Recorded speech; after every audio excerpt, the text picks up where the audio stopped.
మంచిది. అందరం కూర్చొని ఈ సమయంలో మిగతా భాగమును ధ్యానించుకొని ఈ దినమున ఈ కూడికను ముగించుకుందాం. కూడి వచ్చిన మీ అందరికీ ప్రభునామములు శుభాలు వందనములు తెలియజేయుచున్నాను. దేవుని యొక్క చిత్తమును బట్టి, దేవుని యొక్క ఉద్దేశములను బట్టి నిన్న యూదా రాసినటువంటి పత్రికను కొత్త భాగము ధ్యానించుకున్నాం. ప్రారంభ భాగమును 1 నుంచి 4 వచనాలు ధ్యానించుకున్నాం. ఈ సినమున మిగతా సందర్భమును ధ్యానించుకొని మనము దేవుడు అనుగ్రహించినటువంటి ఈ సమయమును పూర్తి చేసుకుందాం.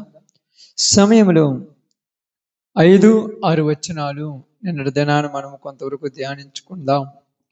6 తర్వాత 7వ వచనము నుంచి ఈరోజు మనము నిదానంగా కొన్ని విషయాలు చదువుకుంటూ ముందుకు వెళదాం. 7 యూదా పత్రిక 1వ అధ్యాయము 7 నుంచి జాగ్రత్తగా చదువుదాం. ఆ ప్రకారముగానే సొదొమ గొమొర్రాలను వాటి చుట్టుపట్లనున్న పట్టణములను వీరి వలె వ్యభిచారము చేయుచు శరీరానుసారులైనందున నిత్యాగ్ని దండన అనుభవించుటకు దృష్టాంతరముగా ఉండెను. అటువలనే వీరును కలలు కనుచు శరీరమును అపవిత్రకొనుచు ప్రభుత్వమును నిరాకరించుచు మహాత్ములను దూషించుచు ఉన్నారు. ఇక్కడ బాగా వినండి కొద్ది సమయము. ఇక్కడ యేసు ఇక్కడ యూదా గారి ద్వారా మరొక విషయాన్ని ఏమి తెలియచేయుచున్నారంటే, నిన్నటి సమయంలో మీకు చెప్పినట్టుగా వారు వాక్యానికంటే సత్యమైన బోధకు వ్యతిరేకముగా ఉన్నటువంటి వాళ్ళు ఏమి చేస్తున్నారంటే, దేవుని యొక్క ఉద్దేశమును బట్టి సొదొమ గొమొర్రాలో ఉన్నటువంటి ప్రజలు ఏ విధముగానైతే వ్యతిరేకించి నాశనమైపోయారో, కాబట్టి మీరు కూడా దేవుని వ్యతిరేకిస్తే, దేవుని యొక్క మాటలను తిరస్కరిస్తే, సత్యమైన బోధకు మీరు కరెక్ట్గా లేకపోతే వాళ్ళను నాశనం చేసినట్టుగానే దేవుడు మనములను కూడా నాశనం చేస్తాడని ఒక హెచ్చరిక తెలియచేస్తూ ఉన్నాడు. ఆ తర్వాత మనం చూసినప్పుడు అటువలే వీరును కలలు కనొచ్చు. ఇక్కడ సొదొమ గొమొర్రాలో ఉన్నటువంటి వాళ్ళు చేసినటువంటి ఒక పని ఏమంటున్నారంటే, వీరు పరశరీరానుసారులైనందున ఏమంటున్నారు అక్కడ? పరశరీరానుసారులైనందున నిత్యాగ్ని దండన అనుభవించుచు దృష్టాంతరముగా ఉండను. వాళ్ళు ఎందుకు నిత్యాగ్ని దండన అనుభవించారంట? పరశరీరానుసారులు. పరశరీరం అంటే తనది కాని శరీరమును కోరుకున్నారు వాళ్ళు. తనది కాని శరీరము, తన శరీరముని దేవుడు తనకిచ్చిన తర్వాత దాన్ని కాకుండా వేరే దాన్ని కోరుకొని వాటిని నాశించి వాటి కోసం తపన చెంది వారి జీవితాలను వారు పాడు చేసుకున్నారన్నట్టుగా మనకి ఇక్కడ తెలియచేయబడుతుంది. వారి వలె మనము కూడా వ్యర్థమైన వాటి కోసం పాకులాడిన, పరాయి దానికోసం అంటే ఏదైనా అది వేరే విషయంలోనైనా వేరే దానికోసం ఆశపడ్డా మనమల్ని కూడా దేవుడు వాళ్ళలాగా నాశనం చేస్తాడంటానికి ఇది ఒక హెచ్చరిక.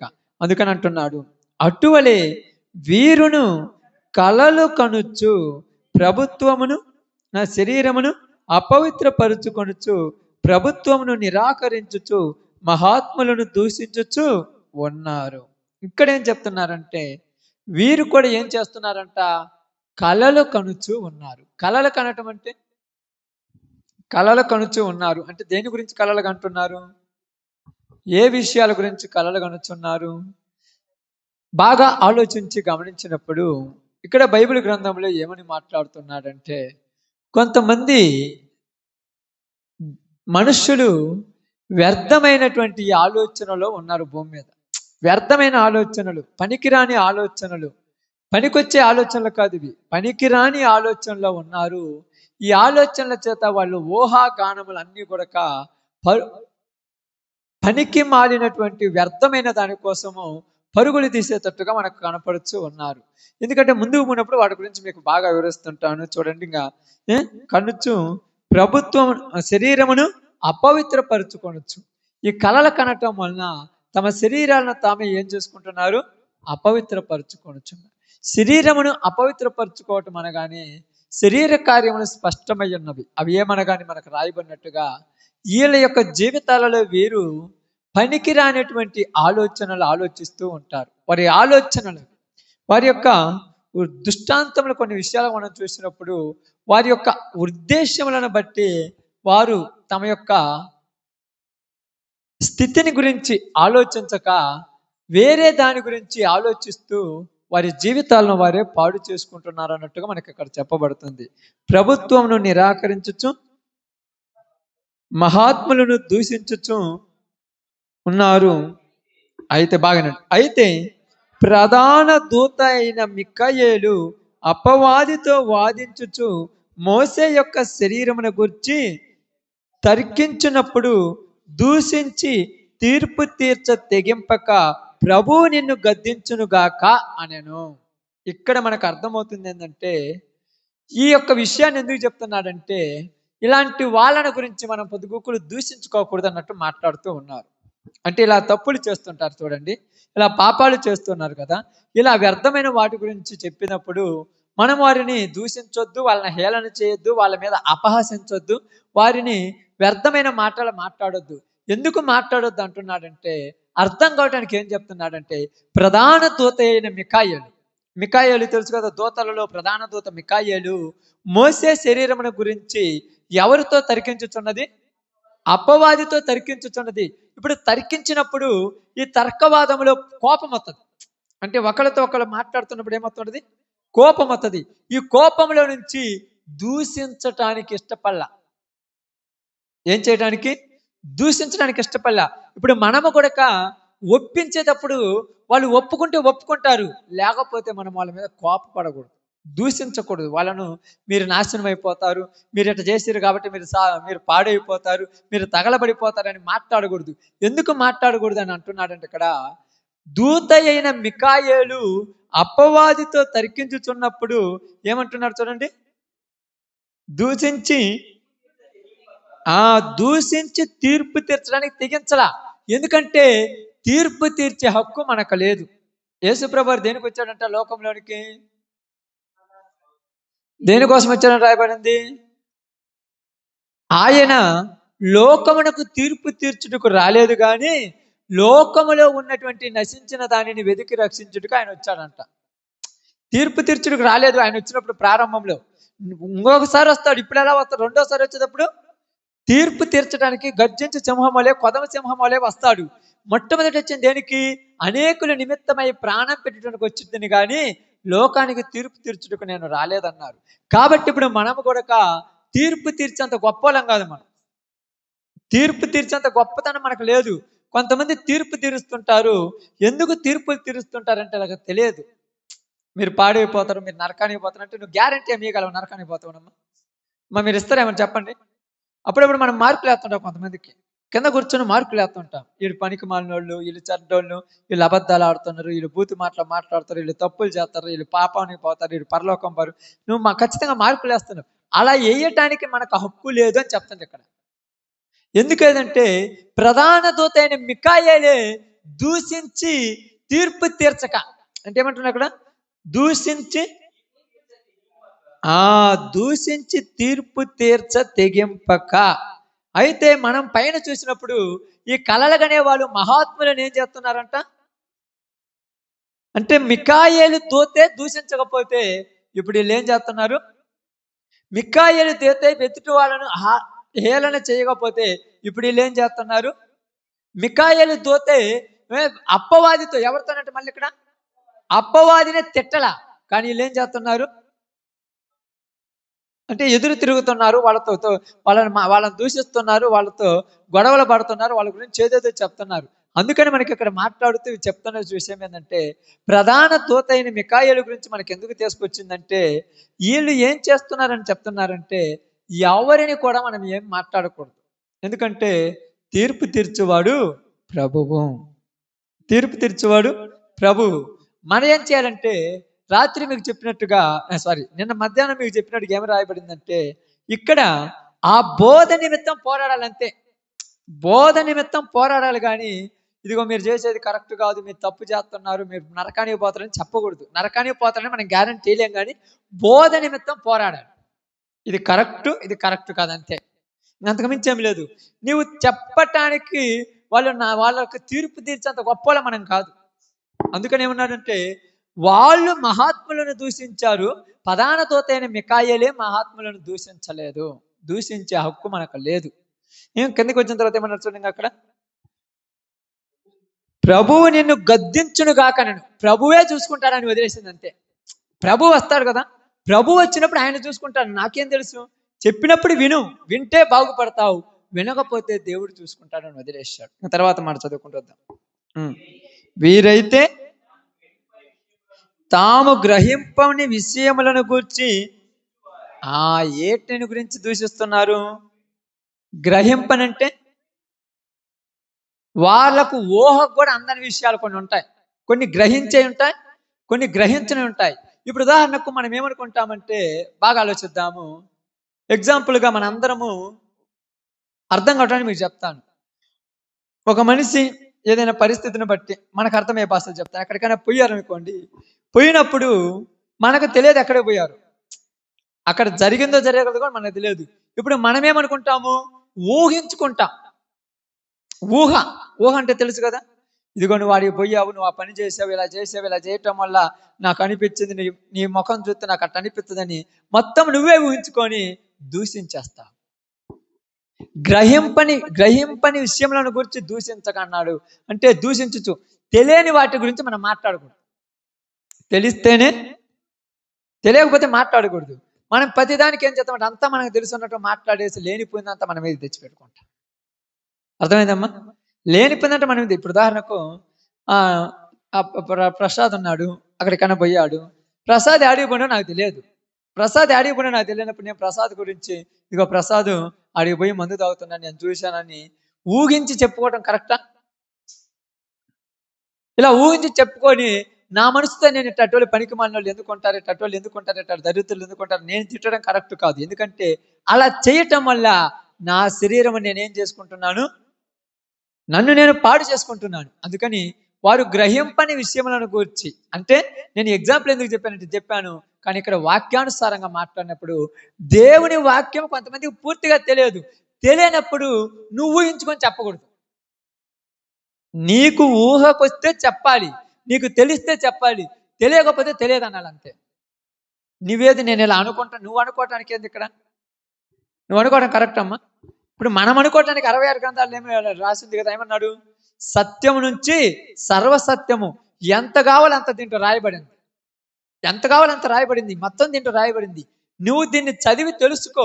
తెలియకపోతే నేను ఇలా అనుకుంటున్నానంటే, నేను అనుకునేది కరెక్ట్ కాదు, నువ్వు అనుకునేది కరెక్ట్ కాదు, మీరు అనుకునేది కరెక్ట్ కాదు, దేవుడు అనుకునేది కరెక్ట్.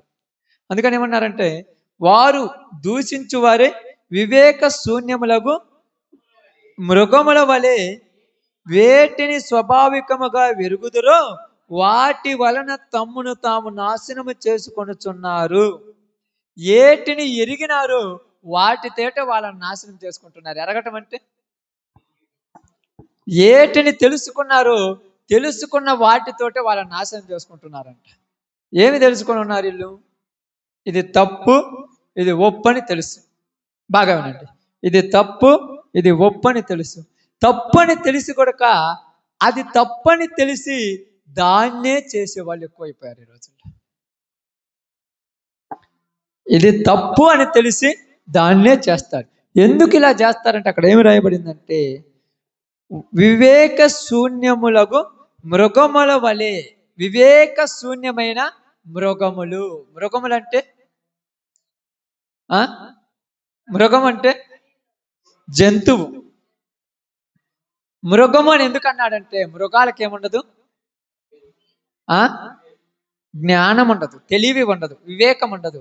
వివేకం లేని మృగాలు ఎలాగ చూడండి, బాగా గమనించి ఆలోచించండి. వాటికి కొన్నిటికి తెలివి ఉండదు. అక్కడ ఆహారం ఉందండి, తెలుసు అటుకంతే. ఆడేముందమ్మా, ఆహారం ఉంది. ఆహారం ఉన్నప్పుడు మీకు అర్థం కావటం చెప్తున్నాను. ఆహారానికి వెనకేం చేసి ఉంటాడు, ఉచ్చు పెట్టుంటాడు. ఉచ్చు తెలుసుగా, ఉచ్చు అంటే తెలుసు కదమ్మా, ఒక ఉచ్చు పెట్టుంటాడు. ఇప్పుడు ఈడు ఈ ఆహారం కోసం పోయి ఆ ఉచ్చులో చిక్కుకున్నది. ఏంటిది అది? జంతువు. బాగా అర్థం చేసుకోండి. ఆహారం కోసం పోయి ఉచ్చులో చిక్కున్న జంతువు. ఇప్పుడు ఏటగాడు జంతువుని పట్టుకొని వెళ్ళిపోతున్నాడు. అర్థమవుతుందా? అదే విధంగా ఇక్కడ రాయబడింది ఏంటంటే, ఇక్కడ కూడా కొన్ని తప్పు అని తెలుసు, కొన్ని తప్పు అని తెలుసు. తప్పు అని తెలిసి కూడా బాగానండి, తప్పు అని తెలిసి కూడా ఆ తప్పులోకే పోతున్నారు. ఎందుకు పోతున్నారంట? ఆహారం కోసము ఆ యొక్క జంతువు పోయేటప్పుడు దాని కళ్ళ కనపడేది ఏంటిది? ఇంకేమి కనపడదు. మీకు ఒకసారి హబక్కు గ్రంథంలో వివరించేటప్పుడు చెప్పాను. ఏటగాడు పక్షులకు విత్తనాలు చల్లుతాడు. విత్తనాలు చల్లినప్పుడు ఆ పక్షి పైనుంచి కింద చూస్తుంది. కింద చూసినప్పుడు అక్కడ ఏమీ కానరానప్పుడు వచ్చి తినటానికి వాలగానే అక్కడ వల ఉంటుంది, వలలో పడిపోతాయని. తర్వాత మళ్ళా విత్తనాలు చల్లినప్పుడు రెండోసారి అది చూసినప్పుడు ఓరెక్కనే ఇక్కడ ఆహారం పడిపోయింది, వాడేమన్నా వలేసాడేమని చూస్తాడు, వల లేదు. వల లేదని వచ్చి చూడగానే దొంగచాటుకున్న ఏటగాడు దాన్ని కొట్టేస్తాడు. ఇక మూడోసారి ఎలా చూసినప్పుడు వల లేదు, ఏటగాడు లేడు. మరి ఏమైంది అనగానే ఆ విత్తనాల్లో మొత్తం మంది కలిపి ఉంటాడు, అక్కడే పడిపోతాయి. అదే విధముగా ఇన్నిసార్లు చూడండి, ఎన్నిసార్లు వచ్చిన ఆహారం ఓరక్కనే ఆడుందంటే దాని వెనక ఏదో ఉందని అర్థమైందా? అర్థమైందా? ఎవరికి? పక్షికి అర్థమైందా? అదే విధముగా ఎన్నిసార్లు తప్పు మీద తప్పు చేస్తున్నా ఇది తప్పు, ఈ తప్పులోకి నన్ను తీసుకపోద్దని అర్థమవుతుంది ఆ మనుషులకి. ఈ తప్పులోకి నన్ను తీసుకుపోతున్నారని అర్థమవుతుందా? ఒక రకంగా కాదు, 4 దారులలో వస్తాడు. 4 దారులలో వాడు వచ్చినప్పుడు, ఈ 4 రకాలుగా వాడు ఉన్నప్పుడు ఇది తప్పు, ఈ తప్పులో ఉండకూడదని తెలియదు వాడికి. ఎందుకని మీకు తెలియజేస్తున్నాను, బాగా గమనించి ఆలోచించండి. వివేకము లేనటువంటి మృగాలులాగా ఈరోజు మనుషులు కూడా తప్పు చేయటానికి, ఇది తప్పని తెలిసి కూడా మళ్ళా దానిలోకి పోతున్నారు. తప్పని తెలిసి కూడా తప్పు చేస్తున్నారంటే వాళ్ళను మృగాలతో పోలుస్తున్నాడు ఇక్కడ. అందుకని ఇక్కడ ఏమంటున్నారంటే, స్వాభావికముగా ఎరుగుదురో వాటి వలనే తమ్మును తాము నాశనం చేసుకుంటారు. ఇది తప్పని తెలిసి కూడా వాళ్ళు చేస్తున్నారు. ఎగ్జాంపుల్ ఎలాగంటే మీకు అర్థం కావటం చెప్తాను. ఆదివారము ఆరాధనకు రావాలని తెలుసు, రాకపోతే తప్పు అని తెలుసు కదా. తెలిసి కూడా రావట్లేదంటే వాళ్ళు ఏమనాలి? ఇప్పుడు తెలియకుండా రావట్లేదంటే వదిలేయాలక్క. తెలిసి కూడా రాలేదంటే వీళ్ళలాగా వాళ్ళంతే. ఇప్పుడు వీళ్ళని ఎవరు నాశనం చేస్తున్నారు? వాళ్ళని వాళ్ళే నాశనం చేసుకుంటున్నారు. ఎవరు నాశనం చేయటం లే వీళ్ళను. ఎందుకు బైబిల్ చెప్తుందంటే, వారు ఎరిగి పాపము చేయుచున్నారు. వారు ఎరిగి చేయుచున్నారు, ఎరగక చేయటంలా. ఎరిగి తమ్మును తామే నాశనం చేసుకుంటున్నారు. ఎందుకంటున్నారంటే బాగా గమనించి ఆలోచించండి. అయ్యో వారికి శ్రమ. ఎవరికి? వీళ్ళు చేసే వాళ్ళకి ఎలాగ శ్రమ. వీళ్ళు గ్రహింపని వాటి గురించి ఏం చేస్తున్నారు? ఊహించు వారు గ్రహించలా. ఏమంటారు? ఈరోజు అన్నం లేకపోతే దేవుడు ఏమన్నా మాకు పెడతాడా, దేవుడు ఏమన్నా మాకు ఇస్తాడా, పని చేసుకుంటే అన్నం పెట్టాలంటారు. కానీ దేవుడు పెడతాడో లేదో వీళ్ళకి తెలుసా తెలియదా? తెలుసా తెలియదా? తెలియదు. కానీ వీళ్ళే ఊహించుకుంటారు, పెట్టడు పెడతారు. వీళ్ళే ఊహించుకుంటారు. ఊహల వల్ల కాదు, వీళ్ళ ఉద్దేశం వల్ల కాదు, దేవుని చిత్తం. అందుకని కిందికి వచ్చి నాకు ఏం రాయబడింది చూడండి. అయ్యో వారికి శ్రమ, వారు కయీను నడిచిన మార్గమును నడిచిరి బహుమానం పొందవలనని బిలాము నడిచిన తప్పు త్రోవులో ఆతురముగా పరిగెత్తిరి, కోరాహు చేసినట్టు తిరస్కారము చేసిరి. ఇక్కడ బాగా గమనించి ఆలోచించాలి. ఇక్కడ పాత నిబంధనలో నుంచి 3 వ్యక్తులను పరిచయం చేస్తున్నాడు. 3 ఎవరమ్మా? కయీను, బిలాము, కోరాహు. ఇలా 3 ఎందుకు మనకు పరిచయం చేస్తున్నాడంటే, వీళ్ళు 3 ఎలాంటి వాళ్ళంటే తెలిసి తప్పు చేసిన వాళ్ళు. బాగా అర్థం చేసుకోండి. వీళ్ళు 3 తెలియక తప్పు చేసిన వాళ్ళు, తెలిపి తప్పు చేసిన వాళ్ళు. ఎలాగంటే మొట్టమొదటి వ్యక్తి మనం చూసినప్పుడు కయీను. కయీను ఎలాంటోడు? కయీను గురించి మీకు చెప్పా కదా నిన్న. కయీను ఎలాంటోడు? తన తమ్ముడిని చంపినటువంటి వ్యక్తి. ఇప్పుడు అతడి తమ్ముడని తెలుసా తెలియదా? తెలుసా తెలియదా? తెలుసు. నా తమ్ముడే కదా అని తెలుసు. ఇప్పుడు తమ్ముడిని చంపడానికి గల కారణం ఏమిటి? బాగానండి. తమ్ముడిని చంపడానికి గల కారణం ఏమిటి?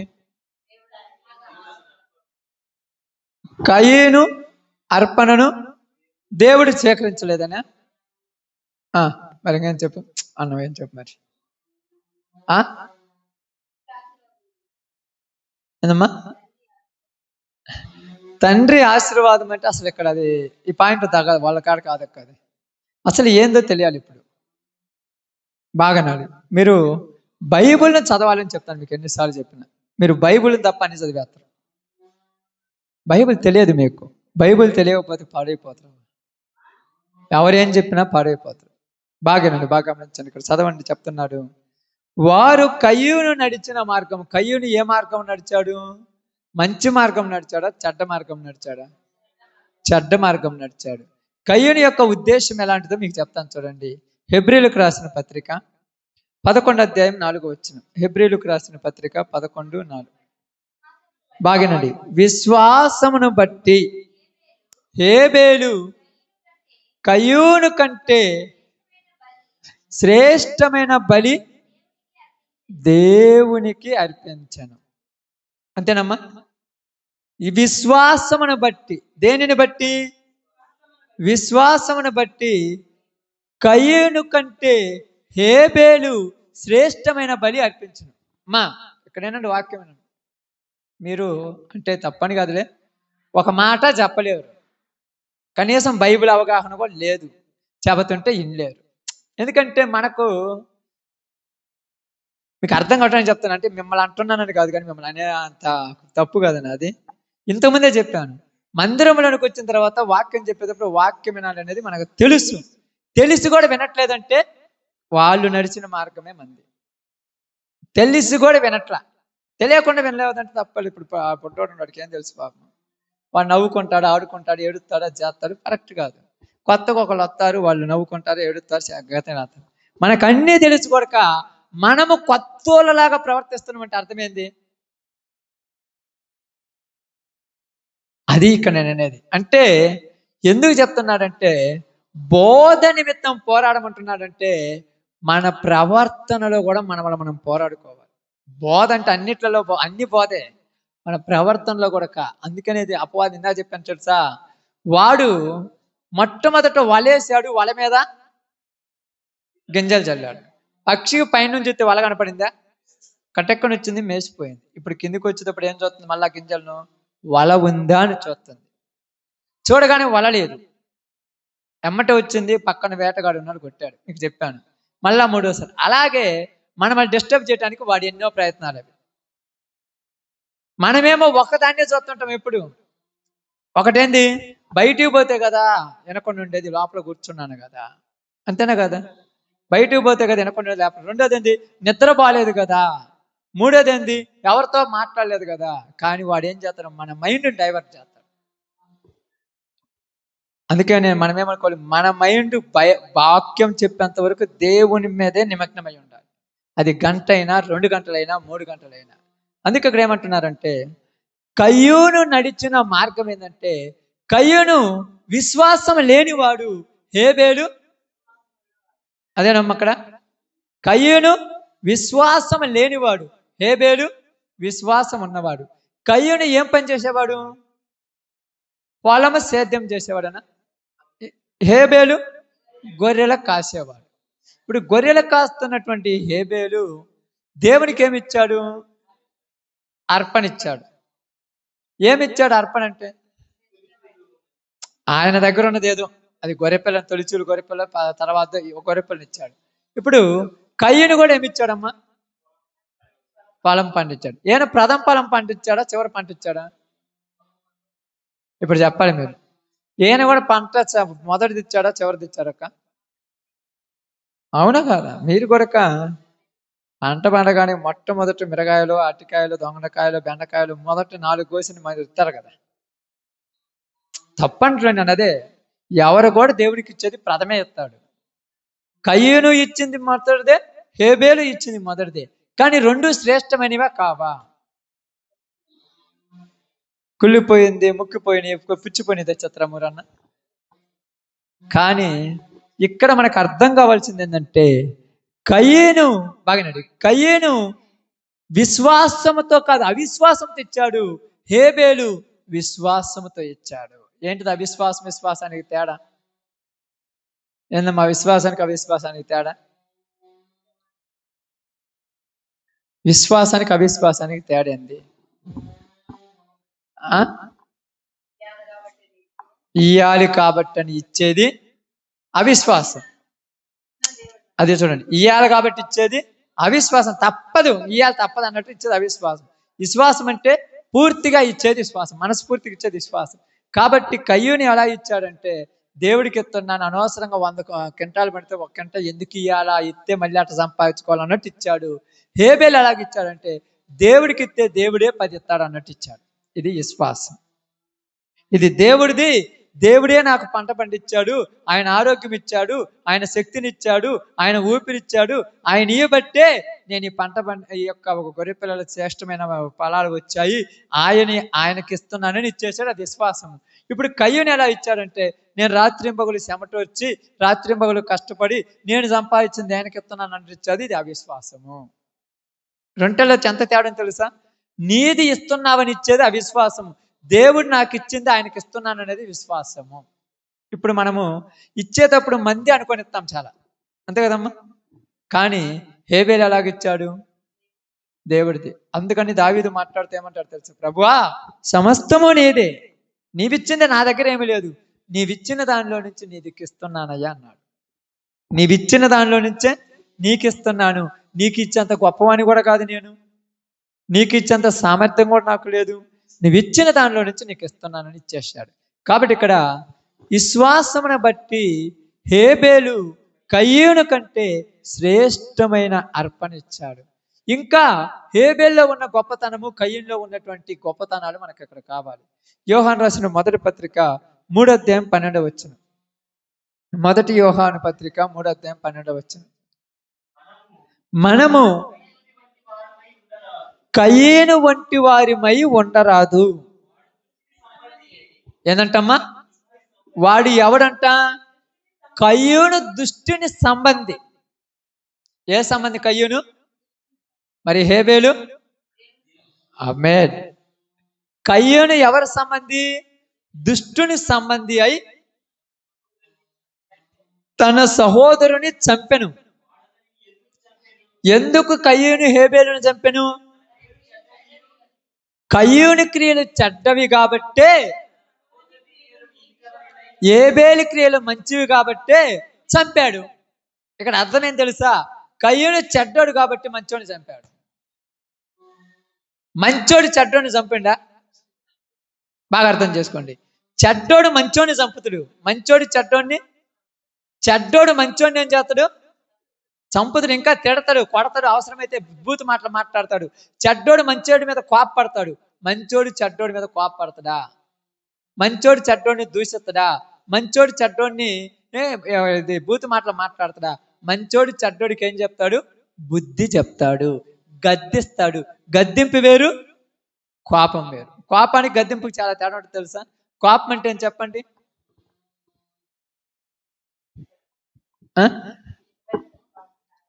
కోపం అంటే ఏంది చెప్పండి? మీకు తెలియదుగా, అసలు తెలియదా? ఎప్పుడు పడలేదా? కోపం అంటే ఏంటిది? చెప్తే చేయకపోతే కోపమా? వాళ్ళకి దిగుస్తూ ఉండదు కోపమా? కోపం అంటే ఏంటిదంటే, బాగానండి, ఉదాహరణకు నేను ఇప్పుడు నాతో మాట్లాడుతున్నారు అనుకోండి, నేను చెప్తాను కోపం అంటే ఏందో. కోపం ఎలాంటిదంటే, ఒక మనిషిని ఏదైనా అనకుండా సాధించేది కోపం. కోపం అంటే అది. కానీ అన్నవాడికి అంత అయిపోద్ది. ఒక మనిషిని అన్నవాడికి అంత అయిపోద్ది. కానీ కోపం అంటే ఏం తెలుసా? అనకుండా సాధిస్తూ ఉంటాడు. కయ్యూను కూడా మనసులో ఉన్నది అనేతే పోలా, రే నువ్వు చాలా మంచోడు, నేను చెడ్డోడు, అందుకని నీ మీద నా కోపం, నేను నిన్ను చంపుతారని అంటే పోలా. కానీ అనకుండానే సాధిస్తూ ఉన్నాడు. దేనికోసం చూస్తున్నాడు కయ్యూను?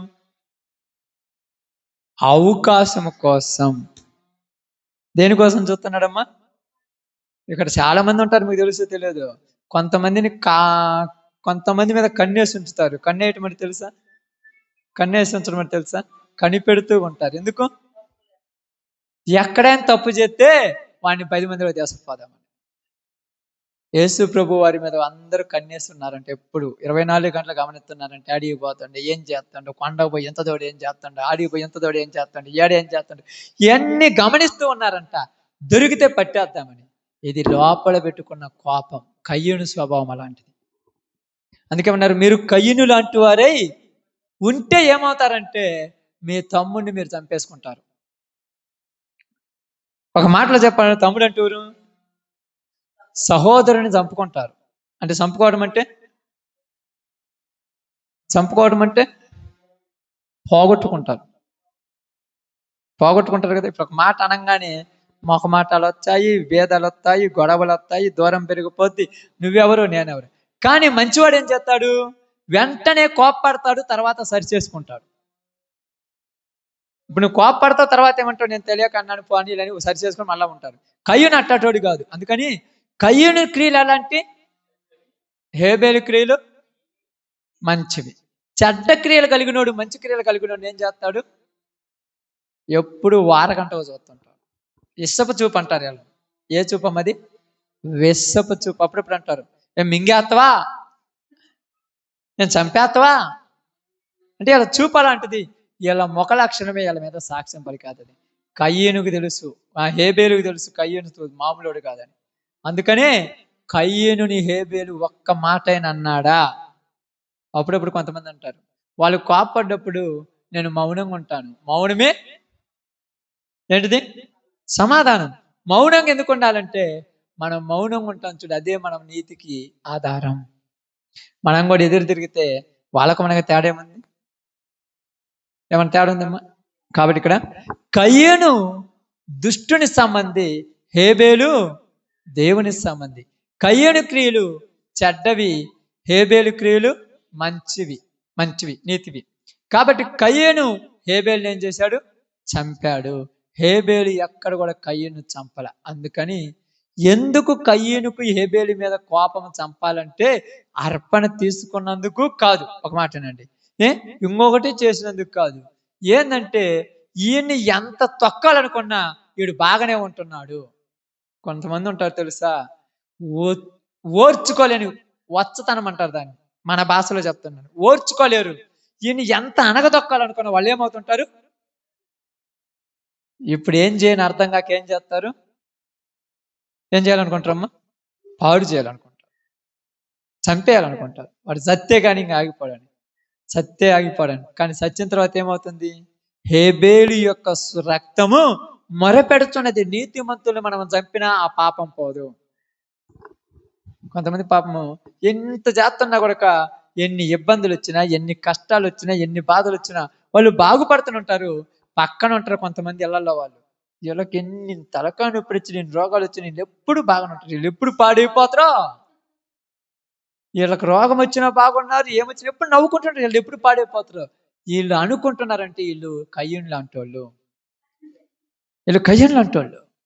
వీళ్ళ నాశనమే వారిని పాడు చేస్తుంది. కాబట్టి అందుకని చూడండి, కయ్యూను నడిచిన మార్గమున నడిచిరి. కయ్యూను మార్గం అలాంటిది. ఈరోజు మన మార్గం ఎలాంటిది ఒకసారి ఆలోచించండి. మనం ఏ మార్గంలో నడుస్తున్నాం? ఏ మార్గంలో మనం వెళ్ళిపోతున్నాం? కయ్యూను లాగున్నామా, లేకపోతే హేబేలు లాగున్నామా? అందుకని ఇక రెండో వ్యక్తిని తీసుకొస్తున్నాడు. ఎవరైనా? బిలాము చేసినట్టు. బిలాముకు కూడా తెలుసు. ఏం తెలుసు? నేను దేవుని ప్రవక్త. బిలాము ఎవరమ్మా? దేవుని ప్రవక్త. బాగానండి. బిలాము ఎవరు? దేవుని ప్రవక్త. దేవుని ప్రవక్త అయినటువంటి బిలాము ఏం చేశాడు తెలుసా? ఇశ్రాయేలీలను శపించటానికి వెళ్ళాడు. ఎట్టెళ్ళాడు? బాలాకు రాజు ఇశ్రాయేలుని శపించటానికి బిలాముని పిలిపించడానికి కొంతమందిని పంపించాడు. మీరు పోయి బిలాముని తీసుకొని రమ్మన్నాడు. బిలాము అన్నాడు, అయ్యా దేవుడి దగ్గర ప్రార్థన చేసి వస్తానన్నాడు. పోయి ప్రార్థన చేస్తే దేవుడు ఏం చెప్పాడమ్మా? వెళ్ళొద్దు అన్నాడు. సంఖ్యాకాండం 22. ఇప్పుడు చదవద్దు మీరు ఏమి, నేను చెప్తాను, చదివితే టైం ఉండదు. కానీ 22 అధ్యాయంలో ఉంటుంది. వెళ్ళొద్దు అన్నాడు. వెళ్ళొద్దు అన్నప్పుడు బయటకు వచ్చి ఏం చెప్పాడు? నా ప్రభువు వెళ్ళవద్దు అన్నాడు, నేను వెళ్ళను, నేను రాను అన్నాడు. ఇప్పుడు మంచోడా చెడ్డోడా? ఆమేన్. మంచోడా చెడ్డోడమ్మా? మంచోడే. మరలా కొంతమందిని పంపించాడు. ఈసారి కూడా నేను ప్రభువును ప్రార్థన చేసి వస్తానన్నాడు. దేవుని దగ్గర పోయి ప్రార్థన చేశాడు. దేవుడు వెళ్ళొద్దు అన్నాడు, వెళ్ళలేదు. నా ప్రభు వెళ్ళొద్దు అన్నాడు, నేను వెళ్ళను అన్నాడు. ఇప్పుడు మంచోడా చెడ్డోడా? ఇప్పుడు మనం కూడా మంచోళమా చెడ్డోళమా? బాగానండి, మంచోళమే, మనందరం మంచోళమే. కానీ బాలాకు ఓపిక మెచ్చుకోవాలి ఇక్కడ. ఎవరు ఓపిక? బాలాకు రాజు ఓపిక. బాలాకు వాడు ఓపిక మామూలు ఓపిక కాదు. ఫస్ట్ 10 మూటలు ఇచ్చి పంపించాడు. 10 మందిని ఇచ్చి 10 మూటలు ఇచ్చి పంపించాడు, పిలుచుకురమ్మన్నాడు, రాలా. రెండోసారి 20 మందిని ఇచ్చి 20 మూటలు ఇచ్చి పంపించాడు, వచ్చిండా? రానన్నాడు. మూడోసారి 30 మందిని ఇచ్చి 30 మూటలు ఇచ్చి పంపించాడు, వచ్చిండా? ప్రార్థన ప్రతిసారి పోయి ప్రార్థన చేస్తున్నాడు. మంచోళ్ళు కాదు చెప్పండి? బాగా నడిచండి. మనం కూడా ప్రతిదానికి ప్రార్థన చేస్తామా, లేకపోతే ప్రార్థన లేకుండా నిర్ణయాలు తీసుకుంటామా? ప్రార్థన కాడికి పాస్టర్ గారు రమ్మన్నారు, ఇక్కడ రమ్మన్నారంటే ప్రార్థన చేసి చెప్తాను, ఆడికి వస్తానని. నువ్వు ప్రార్థన చేసి చెప్పేది ఏంటి? అది మంచిదో చెడతా నీకు తెలియదా? ప్రతిదానికి ప్రార్థన చేస్తున్నాడు, ప్రతిదానికి ప్రార్థన చేస్తాడు. ప్రార్థన చేస్తున్నారు కానీ ఆశనైతే చంపుకోలేదు. అర్థమవుతుందమ్మా? ప్రార్థన చేస్తున్నారు కానీ ఏం చంపుకోవట్లా? వాడు మామూలోడా? మన ఓపిక కాదు, మనల్ని కొనటానికి ఎంతైనా పెడుతున్నాడు. 10 మూటలు, 20 మూటలు, 30 మూటలు, 40 మూటలు, 100 మూటలు, 120 మూటలు, 300 మూటలు. 300 మూటలు పెట్టాక మూటల బరువు పెరిగిందిగా. మూటలు పెరిగే కొంది ఇంకా ఆడేం పెరిగింది? వచ్చిన జనాలు కూడా పెరిగారుగా. జనాలు పెరిగారు, మూటలు పెరిగాడు. మనోడు అనుకున్నాడు, ఎంతమంది వచ్చారు దేవుడా, వెళ్ళానా వద్దా? ఎంతమంది వచ్చారు, ఎంత డబ్బు తెచ్చారు, వెళ్ళానా వద్దా అన్నప్పుడు ఇంకా దేవుడు ఏం చెప్పాలమ్మా? ఏమన్నాడు? నీ ఇష్టం, వెళ్ళు అన్నాడు. ఒకే మాటతో వెళ్ళిపో అన్నాడు. ఇప్పుడు నేను వస్తాను పొమ్మన్నాడు. ఎక్కడికి? దేవుని బిడ్డలను శపించటానికి పోతున్నావా? మామూలు విషయం ఇది. అది వాళ్ళు దేవుని బిడ్డ అని తెలుసు కదా, వాళ్ళ మీద సాడీలు చెప్పడానికి నువ్వు పోతున్నావు అంటే మామూలు విషయం అది? అసలు అది మామూలు విషయమేనా? ఎందుకు అలా అయిపోయావంటే నీలో ఒక ప్రేరేపణ కలిగింది. ఏంటిది ప్రేరేపణ? బిలాముల దురాశ. మరి వీళ్ళకెందుకు ఆ ప్రేరేపణ కలిగింది? ఎందుకు కలిగింది చెప్పండి అమ్మా?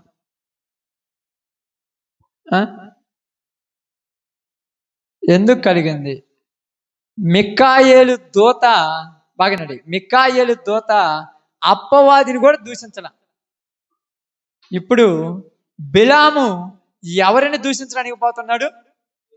దేవుని బిడ్డలనే దూషించడానికి పోతున్నారు.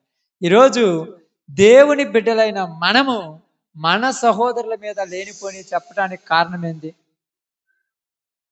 ఏందమ్మా? ఎందుకు చెప్తారు చెప్పండి? ఇప్పుడు అమ్మాయి గురించి ఈ అమ్మాయి గురించి ఎందుకు చెప్తా చెడుగా? అవసరమేం? చెప్పాల్సిన అవసరం ఏంది? ఒక చెడ్డ పనే చేసింది అనుకో, ఆ పని నీకు నాకు కానీ ఇంకొకరికి కానీ ఎందుకు చెప్పాలి? అవసరం ఏంది? చెప్పాల్సిన అవసరం ఏంది చెప్పండి? ఆ అమ్మాయి నచ్చలేదంట. ఇంకా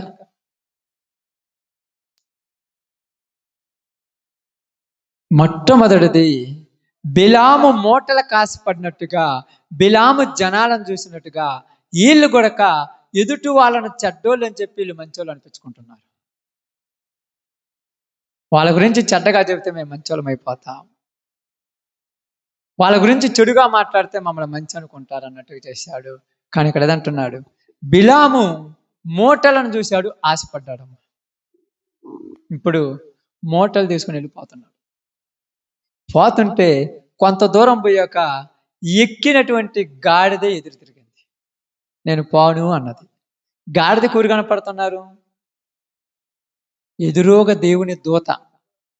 బాగినాడు, మీరు బైబిల్ బాగా చదవాలి, మీరు ఏదో నోటికి వచ్చింది మాట్లాడకూడదు. ఎదురుగా దేవుని దూత కనపడింది. బిలాముకు కనపడ్డారా? ఇటుపక్క గోడలాగా ఇటుపక్క గోడలాగా తోట ఉంది. మధ్యలోనేమో దేవుని దోతుంది, ముందుకు వెళ్ళిపోతామంటే పోవట్లేదు, బొమ్మని గాడిదని కొడుతున్నాడు. ఇప్పుడు అన్నాడు, నేను ఎప్పుడైనా నువ్వు బొమ్మన్నప్పుడు పోకుండా ఉన్నానా? ఇప్పుడు ఎందుకు పోలేదు అర్థం కావటం లేదా? నోరు లేని గార్ధోబము గద్దించిన బిలాముకు బుద్ధి రాలా. ఈరోజు మనం చెబితే కాదు, వాళ్లకు ఈ పరిస్థితులు అడ్డం తిరిగినా వాళ్ళకు బుద్ధి రాదు. బాగా అర్థం చేసుకోండి. ఈ పరిస్థితులు అడ్డం తిరిగిన వాళ్ళు చేసే పని పాడైపోతున్న వాళ్ళకు బుద్ధి రాదు. మేము చేసేది తప్పని తెలిసి కూడా దాన్ని సమర్థించుకుంటూ పోతుంటారు. దేనికోసం అంటే బిలాము డబ్బు కోసం లాగా ఈరోజు డబ్బు కోసం పాకులాడే ప్రవక్తలు ఎక్కువ మంది అయిపోయారు. డబ్బు డబ్బు డబ్బు. రెండోది బలం, అంటే జనము కావాలని పాకులాడిపోతున్నారు వీళ్ళు. మూడోది అధికారి దగ్గర మంచి పేరు కావాలి, అంతే కదా. రాజు దగ్గర మంచి పేరు కావాలి ఒకటి. రెండోది ఎంతమంది జనాలు ఉన్నారో రెండు. మూడోది డబ్బులు వస్తున్నాయి. ఇంకెన్నిటికంటే ఏం కావాలా మీ రోజు మనిషిని పడగొట్టడానికి? ఇప్పుడు పరుగులు తీసుకుంటూ పోయాడు, అడిగి పోయి పై నుంచి శాపాలు శపిస్తున్నాడు, అవన్నీ ఆశీర్వాదాలకు వచ్చేస్తున్నాయి. ఇప్పుడు బారాకు అంటున్నాడు, ఏంది బిలాము, నేను శపించమని పిలిస్తే నువ్వు ఆశీర్వదిస్తున్నావంటే, అయ్యా వాళ్ళు ఆశీర్వదించబడిన ప్రజలు, నేను శపిస్తే శాపము పోదు. ఎవరు చెప్పాడు? ఇప్పుడు బిలాముకు వాక్యం తెలుసా తెలియదా? చెప్పాడు కదా. అబ్రహాము అన్నాడు, నిన్ను ఆశీర్వదించి వారిని ఆశీర్వదిస్తాను, నిన్ను శపించి వారిని శపిస్తానన్నాను. వీళ్ళు ఆశీర్వదించిన ప్రజలయ్యా, మనం శపిస్తే వాళ్ళ మీదకి శాపం రాదు. మరి ఇప్పుడు వాళ్ళని పాడు చేయడానికి మార్గం లేదా? ఏం మార్గం? వాళ్ళని పాడు చేయడానికి మార్గం ఏమనుందా? ఏమీ లేదయ్యా. దేవుడే వాళ్ళని ఆశీర్వదిస్తే మనమేం చేద్దాం? అర్థమైందమ్మా? దేవుడే వాళ్ళని ఆశీర్వదిస్తే మనమేం చేద్దాం అన్నప్పుడు, అయితే మళ్ళా దేశపై 4 మూటలు ఎగట్లా చెప్పుకుంటాడు. 4 మూటలు ఎగట్లా ఇస్తుంటాడు. ప్లాన్ ఏమని చెప్పండి? ప్లాన్ ఇచ్చాడు. ఏమిచ్చాడు? ప్లాన్ అంటే సలహా. సలహాలు ఇచ్చేవాళ్ళు ఎక్కువ మంది ఉంటారు. మంచి సలహాలు ఇస్తుంటారు, చెడ్డ సలహాలు ఇచ్చేవాళ్ళు ఉన్నారా మీ రోజు? చెప్పండి. మంచి సలహాలు ఇచ్చేవాళ్ళు ఉన్నారు, చెడ్డ సలహాలు ఇచ్చేవాళ్ళు ఉన్నారా? పక్కనున్నోని కూడా నమ్మకూడదు. అందరు చెడ్డ సలహాలు ఇచ్చేవాళ్ళు. బైబుల్లో తప్పకి ఏది ఇచ్చిన చెడ్డ సలహాలు. తప్పులేదు. నేనంటాను అప్పుడప్పుడు, నా తోటి సహోదరి కొడక నాకు సలహా ఇస్తే నేను నమ్మను. బైబుల్ ప్రకారం ఇస్తే నమ్మాలి. నేను సలహాలు ఇచ్చేవాళ్ళు చాలా మంది ఉన్నారు, కానీ నీతిని కలిగి సలహాలు ఇచ్చేవాళ్ళు ఉన్నారు, స్వార్థంతో సలహాలు ఇచ్చేవాళ్ళు ఉన్నారు. ఏమని చెప్పాడు తెలుసా? అయ్యా వాళ్ళని మీరు ఓడించడం మీ వల్ల కాదు. వాళ్ళకు ఉన్నటువంటి ఒక వీక్నెస్ ఏంటంటే, వాళ్ళ యవనస్తుల దగ్గరికి మీ యవన స్త్రీలను పంపించమన్నాడు. మీ యవన స్త్రీలు పోయి వాళ్ళని ఆకర్షించినప్పుడు వాళ్ళ యవనస్తులు మీ యవన స్త్రీల యొక్క వలలో పడిపోయి అప్పుడు వాళ్ళు విగ్రహారాధన చేస్తారు. విగ్రహారాధన చేస్తే దేవుడి కోపం వాళ్ళని చంపేస్తాడు. ఎంత ప్లాన్ ఇచ్చాడమ్మా! ఈ ప్లాను అందరి వల్ల ఉద్దేశము ప్రవక్త కాబట్టి మనోడి వల్ల అయింది. ఎందుకు మనోడి వల్ల అయిందంటే, మనోడికి దేవుడికి ఎట్ట కోపం అవుతుందో తెలుసు. దేవుడి విగ్రహారాధన వ్యభిచారాన్ని అసలు ఒప్పుకోడు. కానీ ఇప్పుడు వీళ్ళకి ఏం కావాలి?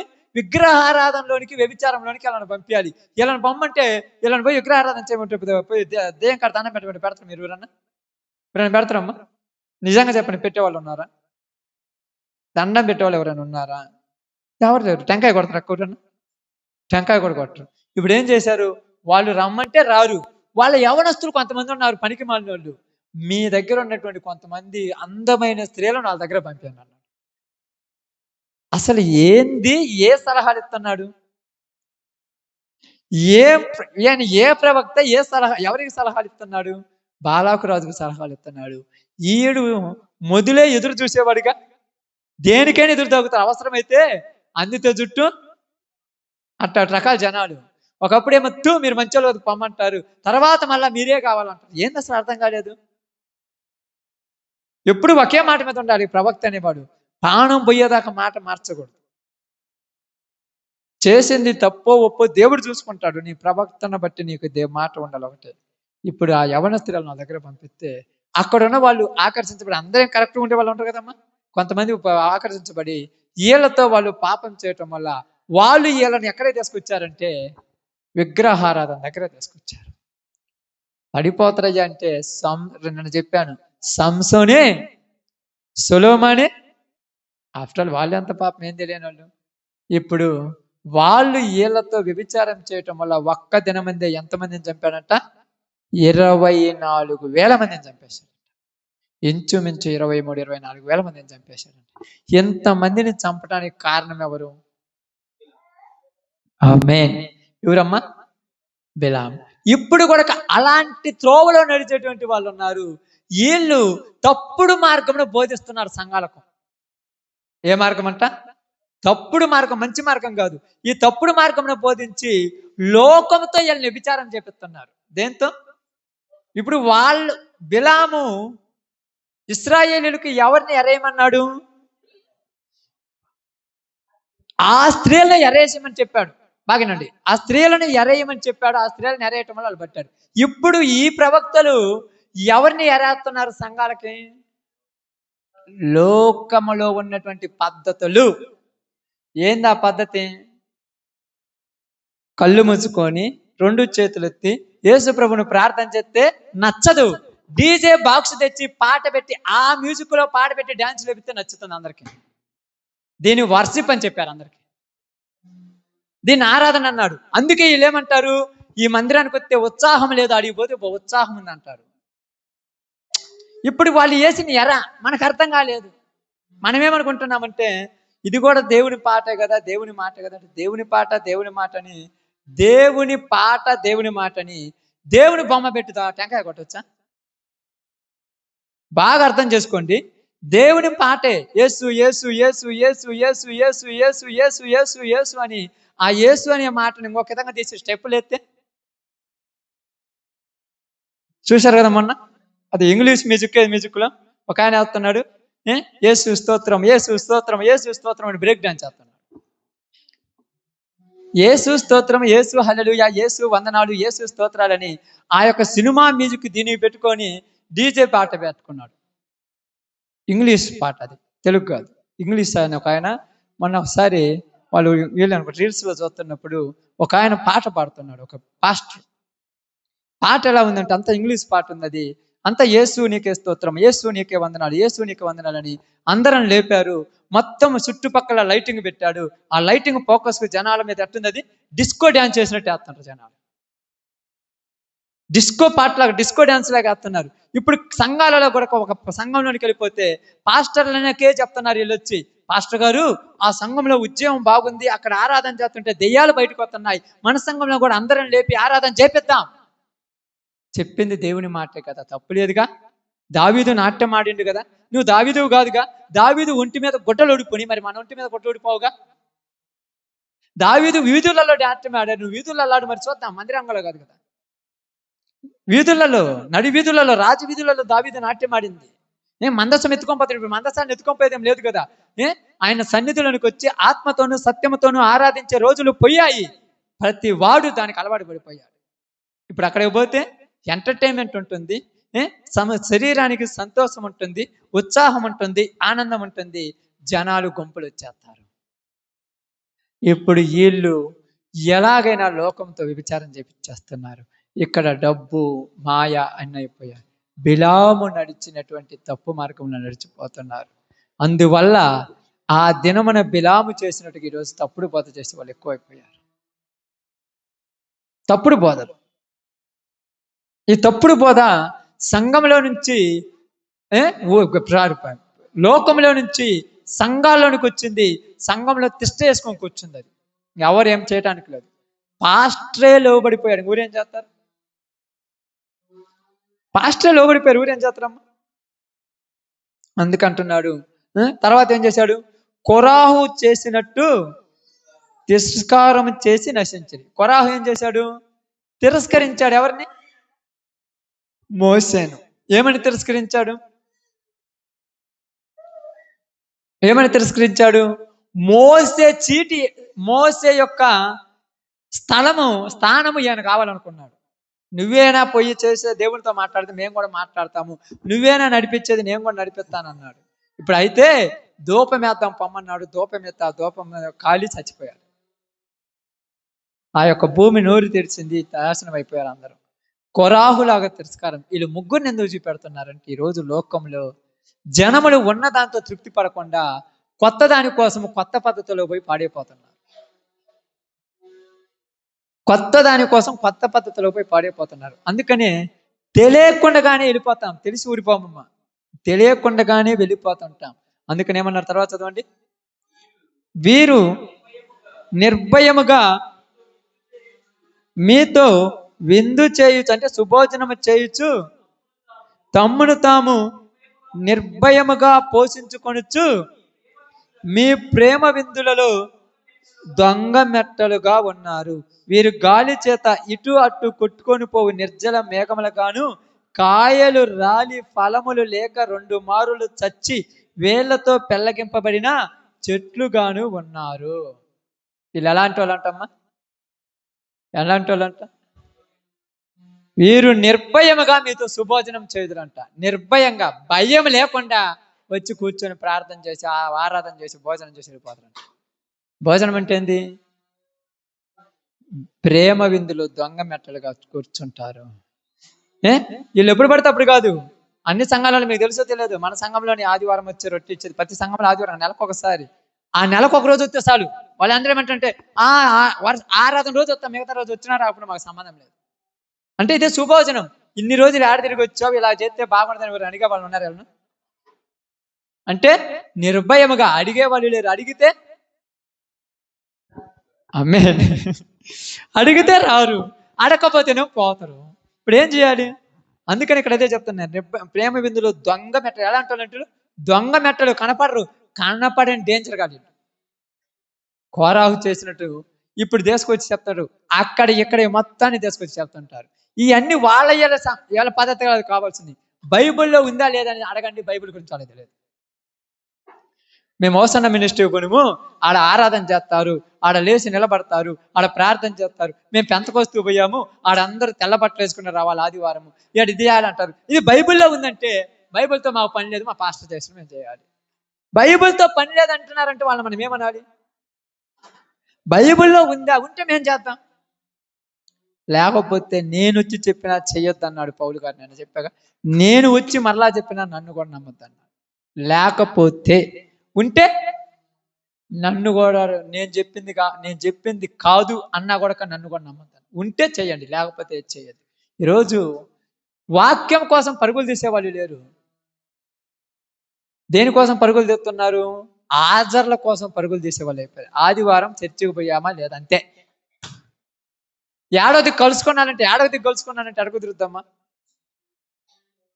సత్యమైన బోధలో ఉండాలి కానీ ఎడబెడితే అడుగు కుదిరుతా. అందుకే తర్వాత ఏమన్నారు చూడండి, వారు గాలి చేత ఇటు అటు కట్టుకొని పోవు నిర్జల మేఘములుగాను, కాయల రాలి ఫలములు లేక 2 మారులు చచ్చి వేళ్లతో పెళ్ళగింపబడిన చెట్లుగాను ఉన్నారు. ఎలాంటి వాళ్ళంట? నీళ్లు లేని నిర్జల మేఘముగాను. గాలికి అటు ఇటు కొట్టుకుపోతుంటా. ఏంటి? మేఘాలు. నిర్జల మేఘాలు అంటే నీళ్లు లేని మేఘాలు. నీళ్లు లేని మేఘము ఎవరికి ఉపయోగం అమ్మా? ఎవరికి ఉపయోగం చెప్పండి? నీళ్లు లేని మేఘము బాగా చెప్పండి, మీకు తెలిస్తే మీకు అర్థమైపోద్ది. ఎవరికి ఉపయోగం నీళ్లు లేని మేఘము? ఎవరికి? నీడ రావటానికి. నీడ ఎవరికి కావాలి? నీళ్లు లేని మేఘము ఓన్లీ సూర్యునికి అడ్డమే, దానివల్ల పంటల పండవు. అర్థమవుతుందమ్మా? సూర్యునికి అడ్డంగా నిలబడుతుంది ఆ మేఘం. గట్టి ఎండ కడిగితే ఆ మేఘం కూడా కరిగిపోద్ది. గాలి వస్తే ఈ మేఘం అడ్డం పోతే మళ్ళీ ఏమవుతుంది? 10 నిమిషాలు ఆగాలి. వాక్యంలో ఉన్నా, లేకపోతే 10 నిమిషాలు కూర్చొని రాపు, అది లేకపోతే వెనక కూర్చోబెట్టుకు రాపు. వాక్యంలో ఉన్నాను ఇప్పుడు కుదరదు బాగా. కాబట్టి నీళ్లు లేని నిర్జల మేఘములు అంటే ఈ మేఘాలు గాలికి అట్టు ఇట్టు ఏమవుతున్నాయి? కొట్టుకొని పోయినట్టుగా ఇవి కొడక మనం కూడా ఏం చేస్తుంటాం బాగానండి, వీళ్ళు కొడకంట వీళ్ళల్లో ఫలాలు లేవంట, కానీ ఆ నీడ వచ్చినట్టుగా వచ్చిపోతుంటాయి. వీళ్ళ వల్ల ఎవరికి ఉపయోగం ఉండదు. నీళ్ళున్న మేఘం వల్ల రైతుకు ఉపయోగం ఉంటుంది. నీళ్లు లేని మేఘం వల్ల ఉపయోగం ఉంటుందమ్మా? చెప్పండి. అది దేనికి ఉపయోగపడుద్ది? ఓన్లీ ఎండకు రాకుండా ఆపటానికే. అప్పుడప్పుడు మీరు పనికి పోయినప్పుడు ఏమంటారు? మేఘాలు కూడా అడ్డం రాలేదని చూస్తారు. పొద్దుకోకూడదు, కష్టపడకూడదు, ఇల్లు కష్టపడకూడదు. నీళ్లు లేని ఎండ కూడా రావాలి. ఎండ వస్తే ఎండకు నీళ్లు ఆవిరైపోయి మేఘాలు పోయి వాన పడుద్ది. కానీ వీళ్ళు ఈ ఎండను కోరుకోలేదంటే అర్థమైంది, ఎప్పుడు సుఖంగా ఉండాలి అంటే సుభోజనము చేయొచ్చు. అది రాయబడింది కదా. మీతో సుభోజనం చేయదు. ఎప్పుడు సుఖంగా ఉండాలనుకుంటారు. కష్టపడే స్వభావంగా తెలియదు. ఆదివారం ప్రార్థన పోయామా, ఇంట్లోకి వచ్చామా, బైబిల్ పెట్టామా, పండుకొని నిద్రపోయామా, సంతోషంగా ఉన్నామా, కష్టపడకూడదు, తిట్టుకోకూడదు, ఎక్కడే పోకూడదు, ఏ ప్రయాసపడకూడదు, ఇవన్నీ ఇలా సుభోజనాలు. ప్రేమ విందులు ఉన్నప్పుడు మాత్రము ముందే ఉంటారంట. వచ్చి ప్రేమ విందులు, ప్రేమ విందు చేసేటప్పుడు నేది మొదటి ప్లేట్ అంటారంట. నేను మొదట ఉండాలి, నేను పెద్దగా ఉండాలి, నేను అధ్యక్షత వహించాలి, నేను చెప్పినట్టు చేయాలి, నేను చెప్పిన వాళ్ళే పెట్టాలి, నేను చెప్పిన వాళ్ళకి. ఇది ఇలా పెత్తనాలు. ఇలాంటి పెత్తనాలు చేసే వాళ్ళంట ఏమంటున్నాడు? బిలాము లాంటి వాళ్ళతో జాగ్రత్త. ఇంకా తర్వాత చదవండమ్మా. వీళ్ళు కాయలు రాలి ఫలములు లేక 2 మార్లు చచ్చి వేళ్లతో పెళ్ళగింపబడిన చెట్లుగాను. కాయలు రాలిపోయాయి. ఏం రాలిపోయాయి? కాయలున్న చెట్టు అయితే ఉపయోగం. ప్రేమంది చెట్టుకున్న కాయలు ఎందుకు రాలిపోయినాయి? కాయలు ఎందుకు రాలిపోతాయమ్మా? పండితే రాలిపోతాయి. పండితే రాలిపోతే తినడానికి ఉపయోగపడుతుంది. మరి కాయలు ఎందుకు రాలిపోయి? చెట్టుకి తెగులుతే రాలిపోతాయి. ఇంకా పైన రాయబడింది కదా, గాలి చేత కొట్టబడింది. ఏంటి చేత? గాలి. పెద్ద గాలి. గాలితో పనిస్తే మామిడి తోటలో కాయలన్నీ ఏమవుతాయి? మొత్తం రాలిపోతాయి. రాలిపోయిన కాయలు తీసుకొచ్చి అమ్మేస్తుంటారు. మందుల్లో మగ్గబెట్టి రాలిపోయిన కాయలు తీసుకొచ్చి అమ్మేస్తుంటారు. అలాగనే వీళ్ళు కూడా ఎలా రాలిపోతారంటే వచ్చే శోధనలకు, కష్టాలకు, బాధలకు మధ్యలో రాలిపోతారు. ఇప్పుడు వీళ్ళు ఏం చేస్తారు తెలుసా?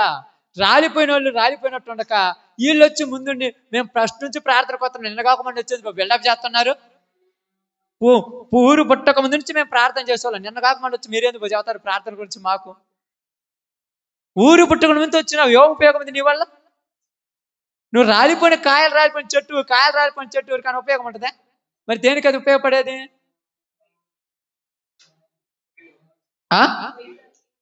కాయలు రాలిపోయిన చెట్టు దేనికి ఉపయోగపడుద్ది? ఆమేన్. నీడకే నలుగురిని కూర్చోబెట్టుకొని తెగలుగా మార్చడానికి టటోళ్ళు అంతే, దేనికి పనికిరారు. నలుగురిని కూర్చొని ఈ వాళ్ళని ఒక తెగ, ఆ వాళ్ళని ఒక తెగ, ఆ పక్క వాళ్ళని ఒక తెగ, ఈ పక్క వాళ్ళని ఒక తెగ. ఏందిరా 4 తెగలు చేసావంటే వీళ్ళు పనికిరాని వాళ్ళు. చెట్టు నీడొచ్చినప్పుడు నలుగురిని పిలుస్తుంది, నా కింద వచ్చి నిలబడండి అని. అంతే కదా? ఎండ వచ్చినప్పుడు జనాలు అడిగిపోతారు. ఎందుకోసం? అది నీడ కోసమే. దేనికన్నా ఉపయోగపడుద్దా? అలాగే కాయలు రాలిపోయిన చెట్టు నీడ కోసమే. ఈ నీడ కోసం ఉపయోగపడితే ఎలా ఉందని చూడండి. తమ అవమానం నురుగు వెళ్ళగరుకు వారే సముద్రం యొక్క ప్రచండమైన అలలుగాను మార్గము తప్పి తిరుగు చుక్కలుగాను ఉన్నారు. వారి కొరకు గాఢాంధకారం నిరంతరం భద్రము చేయబడి ఉన్నది. ఎలా ఉన్నారంట? మార్గం తప్పి తిరుగు చుక్కలుగా ఉన్నారంట. ఎలా ఉన్నారు వీళ్ళు? మార్గంలో ఫస్ట్ లో మార్గంలో ఉన్నారు. మధ్యలోనికి రాగానే గాలి కట్టి ఇటు కొట్టుకుపోయినప్పుడు రాలిపోయినటువంటి విశ్వాసం అంతా పోయింది. ఇప్పుడు మార్గం తెలుసా? ఏ మార్గంలో పోతుంటారు వీళ్ళు?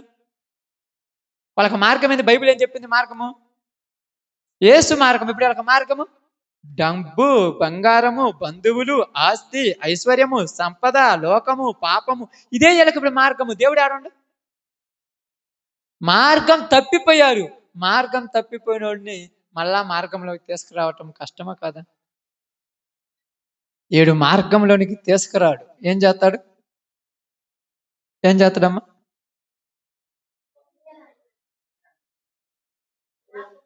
బాగానండి. వీళ్ళు మార్గంలో తీసుకొస్తారమ్మా, వీళ్ళే తప్పు మార్గంలోకి వెళ్ళిపోతారు. వీళ్ళే తప్పుడు మార్గంలోనికి పోతుంటారు. మార్గం తప్పి తిరుగు చుక్కలుగాను ఉన్నారు. వారి కొరకు ఏమి నిరంతరం భద్రం చేయబడిందంట? గాఢాంధకారం నిరంతరం భద్రం చేయబడింది. కాబట్టి ఆదాము మొదలుకొని 7వ వాడైన హానోకు కూడా వీరిని గురించి ప్రవచించి ఇట్లనెను, ఇదిగో అందరికీ తీర్పు తీర్చుటకును వారిలో భక్తిహీనులందరూ భక్తిహీనముగా చేసి వారి భక్తిహీన క్రియలన్నిటి గూర్చియు భక్తిహీనులైన పాపులు తమకు విరోధముగా చెప్పబడిన కఠినమైన మాటలన్నిటిని గూర్చియు వారిని ఒప్పించుటకు ప్రభు తన వేవేల పరిశుద్ధుల పరివారముతో వచ్చెను. ఏందమ్మా? వచ్చెను అంటే ఎప్పుడు గురించి మాట్లాడుతున్నది? ఇది రాబోయే విషయముల గురించి మాట్లాడుతూ ఉన్నాడు. ఎంత గొప్ప మాట్లాడుతున్నాడు! ఒకరోజు వస్తాడు, వీళ్ళందరికీ తీర్పు తీరుస్తాడు, కాబట్టి మికాయేలు దూతే అపవాదిని దూషించలేదు, మీరు కూడా ఏమనొద్దు. ఎక్కడున్నారు వీళ్ళు? బయట వాళ్ళనైతే చెప్పొచ్చు, వీళ్ళు ఏడున్నారమ్మా? ఏమన్నా ఉన్నారు. వీళ్ళు ఉన్న వాళ్ళకి ఏమైనా చెప్పగలమ్మా? తెలిసినోడికి, రాత్రి నన్ను చెప్పాను, తెలిసినోడికి చెప్పొచ్చు, తెలిసి తెలియనోడికి ఏం చెప్పగలం? వీళ్ళు రెండు రకాలుగా ఉన్నారు. వీళ్ళకి బైబిల్ తెలుసు, లోకం తెలుసు. మీరు ప్రార్థనకు వచ్చినంత మాత్రాడేమి నేను కల్లాపు తొలుకోవద్దా, ముగ్గులు వేసుకోవద్దా, రంగులు వేసుకోవద్దా, నేను వద్దానన్నా? వీళ్ళని మార్చడం కష్టం. నేను చెప్తున్నాను, వీళ్ళు మారనే మారరు. యేసు ప్రభు మళ్ళా 100 సార్లు వచ్చి చచ్చినా వీళ్ళు మారరు. ఒకసారి కాదు, 100 సార్లు వచ్చి చచ్చిపోయినా మారరు. ఎందుకంటున్నారు అక్కడ? ఏమంటున్నారు అక్కడ? 2 మారులు చచ్చిర్రంట వీళ్ళు. మొట్టమొదటి ఆడ చచ్చిపోయారు, మళ్ళీ రెండోసారి ఆడ చచ్చారు. లోకంలో చచ్చి దేవుళ్ళలోనికి వచ్చారు, దేవుళ్ళలో చచ్చి లోకంలో పోయారు. 2 రుచెరిగినోడికి తెలుసా?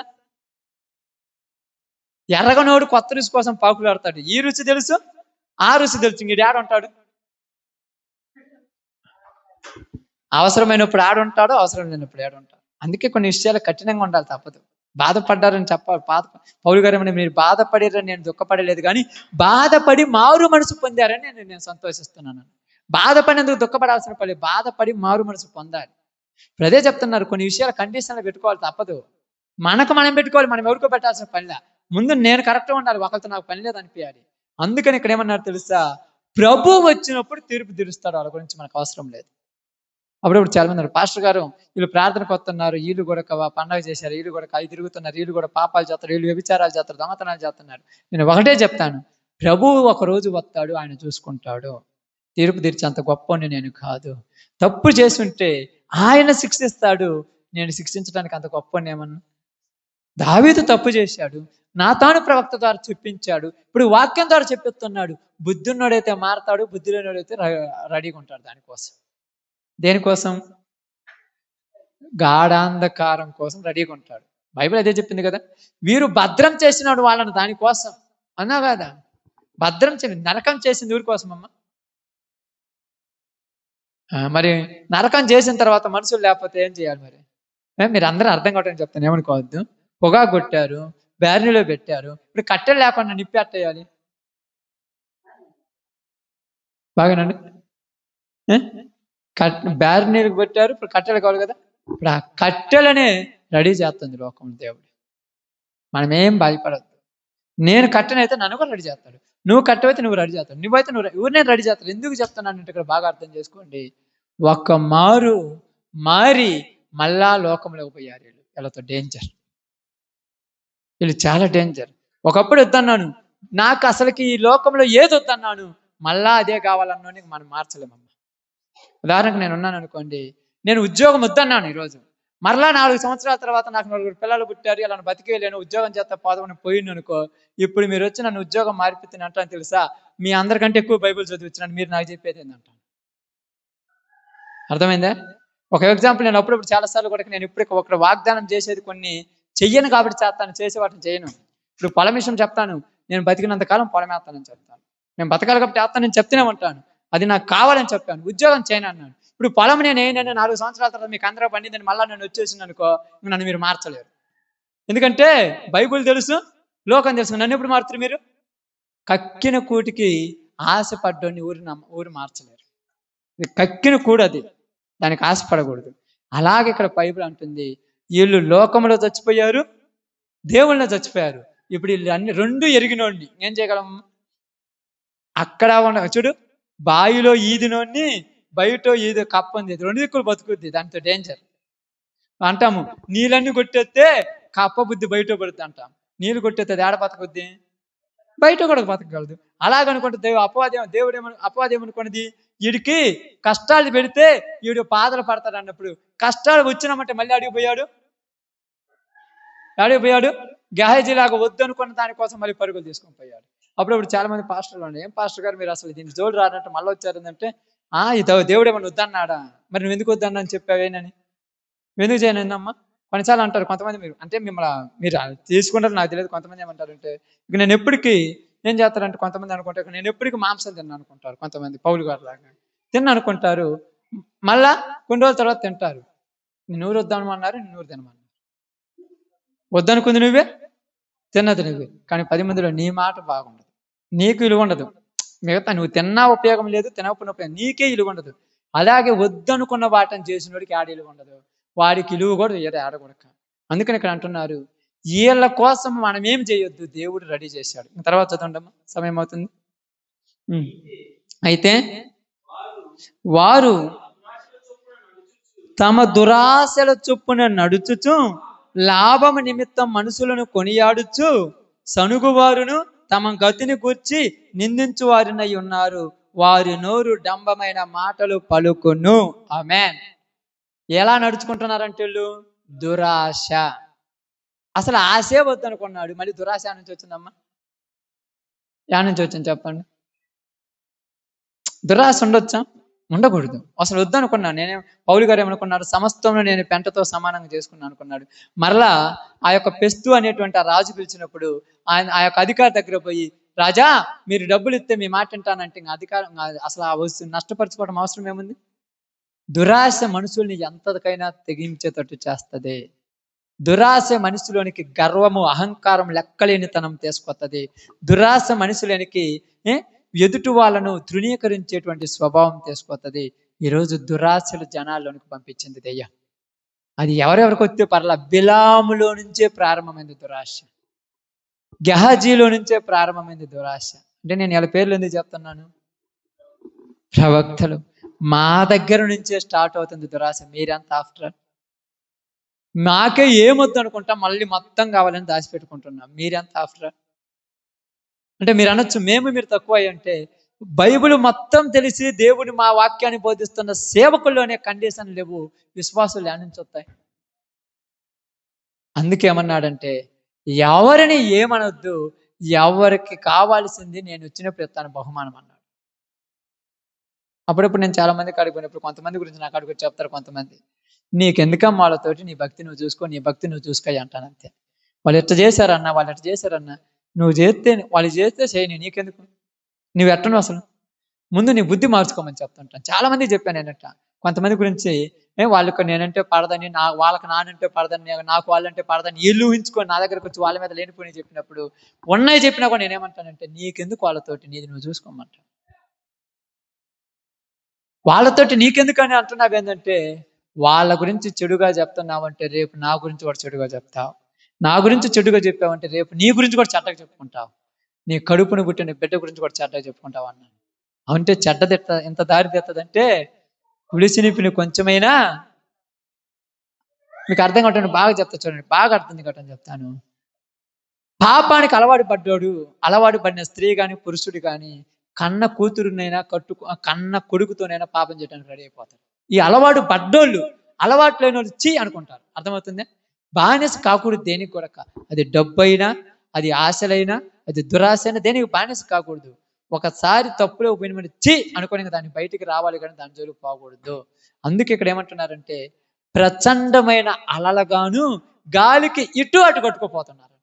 ఇటు ఒకసారి ఉంటారు, అటు ఒకసారి. అంటే ఇటు అటు అంటే ఏంది? మీరు ఈ సంఘం ఆ సంఘం అన్నది ఇక్కడ ఏంటిది? లోకంలో ఒకలాగా, దేవుళ్ళు ఒకలాగా. అంటే మీకు అర్థం కావడానికి మన భాషలో చెప్తాను. క్రిస్టమస్ రోజు క్రిస్టమస్ లాగా, సంక్రాంతి రోజు సంక్రాంతి లాగా, దసరా రోజు దసరా లాగా, దీపావళి రోజు దీపావళి లాగా. అంటే అది అర్థం కావడానికి చెప్పాను. మీరేం చేయొద్దండి, మీ ఇష్టమైతే నాకేం తీర్పు తీర్చే హక్కు నాకు లేదు కాబట్టి నేను చెప్తున్నాను. ఉంటున్నారు అలాగా, నన్నేం చేయమంటావు దానికి? మనం ఏం చేయలేం కదా. మీ స్వభావం అది, దానికి నేనేం మాట్లాడను. ఎందుకంటే వీళ్ళకి అన్నీ తెలుసు. బాగా చెప్తున్నానండి, వీళ్ళకి అన్నీ తెలుసు.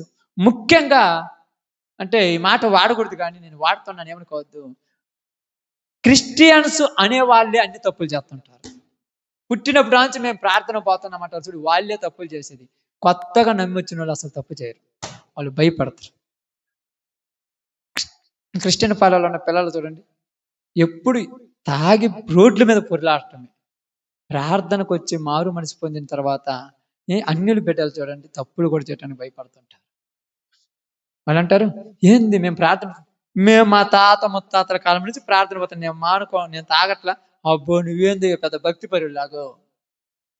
వీళ్ళే సగం ఎలా పాడు చేసేది. చూడు ఇప్పుడు మా అమ్మాయి ఉందనుకో, పాప మా అమ్మాయి పుట్టినప్పటి నుంచి ప్రార్థన, బైబిల్ ఎంత తెలుసు అంటే ఆ అమ్మాయికి తెలుసు. అంటే నాకంటే ముందు నుంచి ప్రార్థన, నేను కూడా ప్రార్థన పడాలి. మా అక్కాయి దగ్గర చిన్నప్పటి నుంచి ప్రార్థన, మా అక్క చిన్నప్పటి నుంచి ప్రార్థన. ఇప్పుడు నిజంగా అదే విధంగా మీరు చూడాలంటే నాకంటే ముందు నుంచి చాలా మంది ప్రార్థన పోతున్నారు, మనకంటే ముందు నుంచి మన ఊర్లో పోతున్నారు. మనం బాగా అప్పుడు ప్రార్థన, అసలు ప్రార్థనేది లేదు. ఆ గుడి అంటేనే కోపాలు మనకు ఒకప్పుడు రోజుల్లో మన భక్తి. ఇప్పుడు మనం కండిషన్లో ఉన్నాం కానీ వాళ్ళు మాత్రం అన్నీ చేస్తుంటారు. మనం వాళ్ళ దగ్గర పోయి ఇలా చేయకూడదు కదా అక్క, ఇలా చేయకూడదు కదా చెల్లెలు, ఇలా చేయకూడదు కదా అత్త అంటే ఈ పెద్దల నుంచి వచ్చిన ఆచారాలమ్మా ఈ రోజు బాగుంటే పోతాయా? మరి మీరు ఎందుకు ప్రార్థన పోతారంటే యేసుప్రభుని కూడా చేసుకోవచ్చులే, మరి మీలాగా కాదమ్మా అంటే ఇలా పట్టిన దెయ్యాలు మామూలు దెయ్యాలు అయ్యి ఎట్టా చేయాలి తెలుసా? మరిసిపోయి కరెక్ట్గా ఉన్న వాళ్ళని కూడా వాళ్ళ ఇంట్లో పెట్టి స్విచ్ పెట్టే రకాలు. కరెక్ట్గా ఉంటారు దేవుళ్ళు, వాళ్ళ భర్తతో చెప్పేయాలని బుద్ధి చెప్పేయాలని స్విచ్ పెడతారు. భర్తకు కోడలకు మధ్య ఎట్టటోళ్ళతో చాలా డేంజర్ గాడి, చాలా డేంజర్. వీళ్ళు మారే వాళ్ళని మారనేరు. నిజంగా వీళ్ళు మారరు. చూడండి, కావాలంటే పుట్టినప్పుడు నుంచి ప్రార్థనకు పోతుంటే ఈ రోజు వరకు వాళ్ళ బుద్ధులు మారలా, వాళ్ళ పిల్లలు మారలా, వాళ్ళ బతుకులు మారలా, వాళ్ళ ఇల్లులు మారలా, వాళ్ళ కుటుంబాలు మారలా. ఎందుకు మారలేదంటే వాళ్ళ దరిద్రం అంత దరిదాపులోకి పోయింది. ఈ రోజు కూడా చూడండి, కనీసం ఉండటానికి ఇల్లు ఉండదు, కట్టుకోవడానికి బట్ట ఉండదు, చెప్పిన మాట బిడ్డలు లేరు, భర్త లేరు, భార్య కరెక్ట్ పద్ధతి లేరు. ఎందుకు ఇంత దరిద్రంగా ఉన్నారంటే వాళ్ళు దేవుణ్ణి మోసం చేశారు, దెయ్యాన్ని మోసం చేశారు. ఒక్కళ్ళ మోసం చేస్తే పర్లా, ఒక్కళ్ళ మోసం చేస్తే ఆమెను ఏమంటామంటే తప్పు చేసింది అంటాం. ఊరి మొత్తాన్ని మోసం చేస్తే బజార్ది అంటాం. విలువ లేని దాన్ని ఎవరైనా విలువ లేనట్టుగా చూస్తారు. దేవుణ్ణి మోసం చేసిన వాళ్ళని ఎవరిని కూడా దేవుడు వదిలిపెట్టడం. ఈరోజు అంటారు మేము ఇన్ని ప్రార్థన చేస్తున్నాం, ఇన్ని రోజులు ప్రార్థన చేస్తున్నాం, మా బ్రతుకులు మారలేదంటే నేను ఒకటే చెప్పాను పర్సనల్గా నాతో వచ్చినప్పుడు, ముందు మీరు మారండి తల్లి అన్నాను. నువ్వు పుట్టక ముందు నుంచే ప్రార్థన పోతాను అంటే ఎందుకు ఈ దరిద్ర ప్రార్థన? నేను పుట్టక ముందు నుంచి పోతున్నా, ఉపయోగం ఏముంది? నీకేం తెలుసు అసలు ప్రార్థన అంటే? నేను ఆడొక 2000 మంది కూడుకుంటారంటే ఆడ బాగా ప్రార్థన జరుగుతుంది, ఆడ అల్లెలు అంటావు, పోయి తిరణాలో పోయినట్టు పోయి అన్ని కొనకొచ్చుకుని ఇంట్లో పెట్టుకోవటమా? ఒక్కరోజు దేవునితో గడపమంటే గడిపే వాళ్ళు ఉన్నారా? 2-3 రోజులు ప్రార్థనలు నాన్ స్టాప్ అనమాట, అన్ని మానుకొని వచ్చి ప్రార్థనలు కూర్చుంటారా? ఒకవేళ గుంటూరు కానీ, విజయవాడ కానీ, హైదరాబాద్ కానీ, బెంగళూరు కానీ ఎక్కడికైనా ప్రార్థన పోవాలంటే ఒకరోజు పోవటానికి, ఒకరోజు రావటానికి, పోయి రావటానికే సరిపోయా. ఏం ప్రార్థన నేర్పించారంటే ఏమి నేర్పించారు. ఇలా నేర్చుకునేదేడా? అలవాటు పడ్డ క్రైస్తవ్యం. అందుకని ఇక్కడ ఏమంటాను చూడండి, దురాశలు వచ్చాయి వాళ్ళలోకి. ఆశలు కాదు వచ్చింది, దురాశలు వచ్చాయి. ఇంతకుముందు అన్న అప్పుడప్పుడు ప్రార్థనలో కూర్చుని ఇప్పుడు లోకమే తిరగపటం మొదలు పెట్టారు. ఏం చేద్దామా మనం? ఏం చేద్దాం చెప్పండి? ఇంతకుముందు భయంతో ప్రార్థనకు వచ్చారు, ఇప్పుడు లెక్క లేకుండా తిరుగుతున్నారు. భయం లేదు, ఇప్పుడు ఏమొచ్చింది? లెక్కలేనితనం ఏమవుద్ది? నేను అందుకే చెప్తాను, అసలు నా మైండ్లో కూడా ఉండరు వాళ్ళు. అసలు ప్రార్థన చేయమంటారు వాళ్ళందరూ, నేను చేస్తుంటాను కానీ ప్రభువా నీ బుద్ధి పుడితే వాళ్ళకి క్షమించంటాను అంతే. వాళ్ళ గురించి కొద్దిగా ప్రార్థన చేయటం కూడా. ఇర్మియా ప్రవక్త ఏమన్నాడు? వీరి నిమిత్తం మీరు ప్రార్థన చెయ్యవద్దు అన్నాడు, చేస్తే నేను విన్నాడు. ఇప్పుడు చెప్తాను చూడండి, ఉదయం నుంచి సాయంత్రం దాకా తాగి రోడ్డు మీద పొరులాడుకొని పనికి మాకుండా తిరుగుతున్నాడు చూడు, వాడి కోసం నీ జీవితాంతం ప్రార్థన చేయి, దేవుడు ఒప్పుకుంటాడు. ఈడ ప్రార్థనకు వచ్చి ప్రార్థనలో నటిస్తూ బయటకు పోయి దొంగచాటుకున్నాడు చూడు, వాడి కోసం అసలు ప్రార్థనే చేయొద్దు. నా గురించి కూడా అసలు ప్రార్థన చేయొద్దు. నేను ఏడున్నాను బయటలాగా లోపల నా గురించి ప్రార్థన చేస్తే దేవుడు ఇండు. పొద్దుగూకులు లోకంలో తిరుగుతున్న వాళ్ళ గురించి ప్రార్థన చేయ దేవుడు అంటాడు. తెలుసో తెలియక వాళ్ళ కొద్దిగా భయం ఉంటుంది, వీళ్ళకి అసలు భక్తి భయం లేదు. ఎంత లావును తాగి కూడా లోపలికి వచ్చినప్పుడు చెంపలు వేసుకుంటారు, చెప్పులు వేసుకున్నప్పుడు వాడు తాగినాడు అయినా కూడా ఈడు లోపలికి చెప్పులు వేసుకోకుండా వస్తాడు కానీ హృదయంలో మాత్రం దెయ్యాన్ని పెట్టుకొని కూర్చుంటాడు. ఇక్కడ కూర్చున్నంత కాలం పొలంలో పని ఉందే, పోతే బాగుండే, టైం అయిపోయింది, పాస్టర్ ఇంకా వదలలేదు, ఆడిపోయి ఆ పని చేసుకోవాలి, ఈడిపోయి ఊరు రమ్మని ఇంటికి ఊరు రమ్మని ఇంకా వదలటం మాత్రం పరుగో అసలు నేను రమ్మని ఊరని బతిమలాడినరా. అందుకని వాళ్ళని అన్నారు దొంగ మెట్టలు. ఏంటంటే వీళ్ళు దొంగ మెట్టలుగా ఉన్నారు. వీళ్ళ హృదయాలు దురాశల కోసం పరుగులు తెస్తాయి. ఏట కోసము? దురాశల కోసం. కొన్నిసార్లు పాస్టర్లు వాక్యం చెప్పే వాళ్ళే ఇలా ప్రార్థన జరుగుతుంటే ఒక గంటతోటి కూర్చొని బయట పోయి తిరుగుతుంటారు. సిగ్గా లేదు, నాకు అర్థం కాదు వాళ్ళకు. బయట తిరగొచ్చా? నేను అప్పుడప్పుడు నేను కూడా వాక్యం చెప్పి కలిపి పోతుంటాము, నేను కూడా వస్తుంటాను కదమ్మా. ఎవరు వాక్యం చెప్పినా నా స్థానంలో నేను కూర్చొని అయిపోయిన తర్వాత రావాలంతే. నేను వాక్యం చెప్పలేదని బయట తిరుగుతున్నానంటే ఎంత లెక్కలేంతాను వీడికి. ఇట్టా టోళ్ళను కూడా మనం దేవుని పెట్టి అనకూడదు. వాళ్ళని ఊరు చూసుకుంటాడు, దేవుడు చూసుకుంటాడు. మనం తీర్పు కూడా తెరచకూడదు, వాళ్ళని దూషించడం కూడా దూషించకూడదు, దేవుడు చూసుకుంటాడు. అందుకని మనలో కూడా ఇలాంటి స్వభావం ఎప్పుడు వస్తుందంటే అలవాటు పడితే వస్తుంది అక్క. కొత్తగా తప్పు చేసేవాడికి భయం తెలుసా? దొంగతనాన్ని కొత్తగా కంది చేలో పోయి మీరు కోసుకోవాలనుకో, ఊరని వస్తారేమమ్మ, ఊరని వస్తారేమో అనుకుంటారు. రోజు చేస్తున్నారు అనుకో, వస్తే రాని ఏదో నాకు తింటాను, నేను కాలు కోసుకున్నాను అంటాను. ప్రారంభంలో తప్పు చేశాను భయమే, 4 రోజులు చేసేవంటే అలవాటు అయిపోయింది. అంతే కదమ్మా? ఇప్పుడు అలవాటు పడిపోయినాడు దేనికైనా ఎదురు తిరుగుతాడు, దేనికైనా వెనుకాడడు. అందుకు చెప్తాను, దురాశల చొప్పున నడుచుకొనుచు సహాయు లాభము నిమిత్తము, ఆ లాభం కోసం ఎవరిని ఏం చేస్తారు? మనుషులను మనిషి దగ్గర పోతే మనిషిలాగా మాత్రం. ఆ పాస్టర్ గారు నీలాగా చెప్పిన వాక్యం చెప్పినాడు ఎవరు లేరు, నాకు కోపం అవుతుంది. వీడు మారడు. ఈరోజు భలే చెప్పే పాస్టర్ గారు వాక్యం ఏం మారింది నాకు అర్థం కాలేదు. లాభం కోసం మనుషుల దగ్గర మంచి పేరు తెప్పించుకోవటం కోసము మనుషులను కొనియాడుతుంటారంట.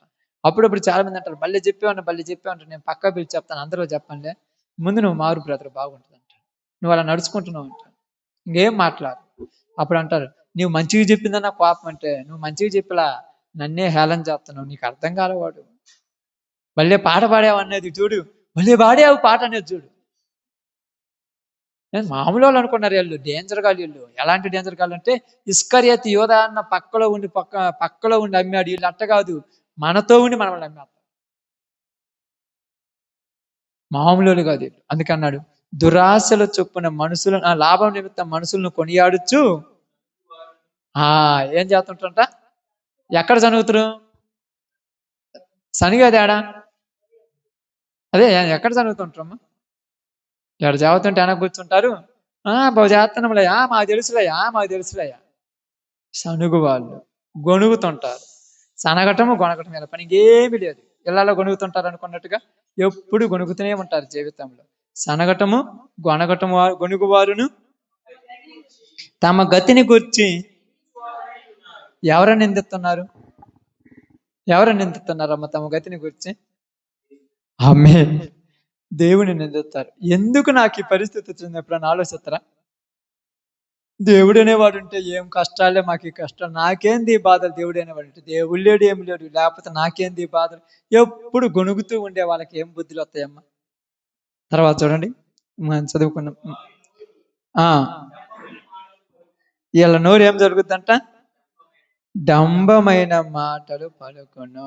మామూలు మాటలు కాదు, డంబములు అంటే గొప్ప మాటలు పలుకుద్ది. వాళ్ళ నోరు మామూలు చెప్తారు, అబ్బో అది ఇది ఏంటి పనికిరారు వీళ్ళు. అప్పుడు మనకు తెలుసు, కొంతమంది అప్పుడప్పుడు చెప్తుంటారు, అబ్బా అట్ట ఎట్ట అంటారు, మనకు తెలుసు, అబ్బా మాకు తెలుసులమ్మా నీ బుద్ధి, నువ్వేం చదువుతాను వాడచ్చు అంటారు. డంబమైన మాటలు పలుకుదురు. తర్వాత కింద మాట, అయితే ప్రియులారా, అంత్యకాలమునందు తమ భక్తిహీనమైన దురాశల చొప్పున నడుచుచు పరిహాసకులందరినీ మన ప్రభు అయిన యేసు క్రీస్తు అపోస్తులు పూర్వమందు మీతో చెప్పిన మాటలు జ్ఞాపకం చేసుకొనుడి. అట్టివారు ప్రకృతి సంబంధులను ఆత్మ లేనివారై ఉండి భేదములు కలుగజేయుచున్నారు. ప్రియులారా, మీరు విశ్వసించి అతి పరిశుద్ధమైన దాని మీద మిమ్మల్ని మీరు కట్టుకొనుచు పరిశుద్ధాత్మతో ప్రార్థన చేయుచు నిత్యమైన మన ప్రభువుకు యేసుక్రీస్తు కనికరమ కొరకు కనిపెట్టుచు దేవుని ప్రేమలో నిలిచినట్లు కాసుకొని ఉండుడి. ఆమేన్. బాగా చెప్పుకొచ్చాడు ఇక్కడ. అదే మాట ఏమన్నాడంటే చూడండి, ఈ పరిస్థితిని చెప్పి మాట మొత్తం ఏం చెప్పాడంటే, ప్రియులారా మీరు ఏం చెప్తున్నాడు? మీరు విశ్వసించండి. ఇలాంటి డంపం మాటలు చెప్పేవాడు, లేనిపోని చెప్పేవాళ్ళు, ఏమి లేని వాళ్ళంట, ఆత్మ లేని వాళ్ళు, ప్రకృతి సంబంధమైన ఆత్మ కలిగిన వారు. ప్రకృతి సంబంధమైన జ్ఞానం. ప్రకృతి సంబంధమైందంటే దెయ్యముల జ్ఞానం. ఈ దెయ్యముల జ్ఞానం ఏం చేస్తుంది? ఒకళ్ళ పౌలు వాడు, ఒకళ్ళ అపోలో వాడు, ఒకడు ఉన్నవాడు, ఒకళ్ళు లేనివాడని మనుషుల మధ్య వచ్చి భేదాలు కలిగిస్తుంది. ఇప్పుడు మీకు తెలుసో తెలియదు, పాపం ఒక 2-3 నెలలు 10 మంది కలిసి మెలిసి ఉంటే వాళ్ళ మధ్యలోకి ఒకడు వస్తే 10 మందిని 2 గుంపులు చేస్తారు. వచ్చినోడు మామూలుడు కాదు, డేంజర్ గాడు. ఏం చేస్తాడు? ఈ సహోదరికి చెప్పే మాటలు ఈ సహోదరికి, ఆ సహోదరికి చెప్పే మాటలు ఆ సహోదరికి. రోజు పక్కన కూర్చొని నవ్వుకునే వాళ్ళు పక్కన కూర్చుంటారు. ఈ ముఖం ఇట్టుంటది, ఈ ముఖం ఇట్టుంటది, మధ్యలో ఎవరో వచ్చి జ్వరబడి ఉంటారు. జాగ్రత్త. సాడీలు చెప్పేవాళ్ళు వచ్చారమ్మా. అదే చెప్తాను ఇక్కడ. ఏమన్నారు?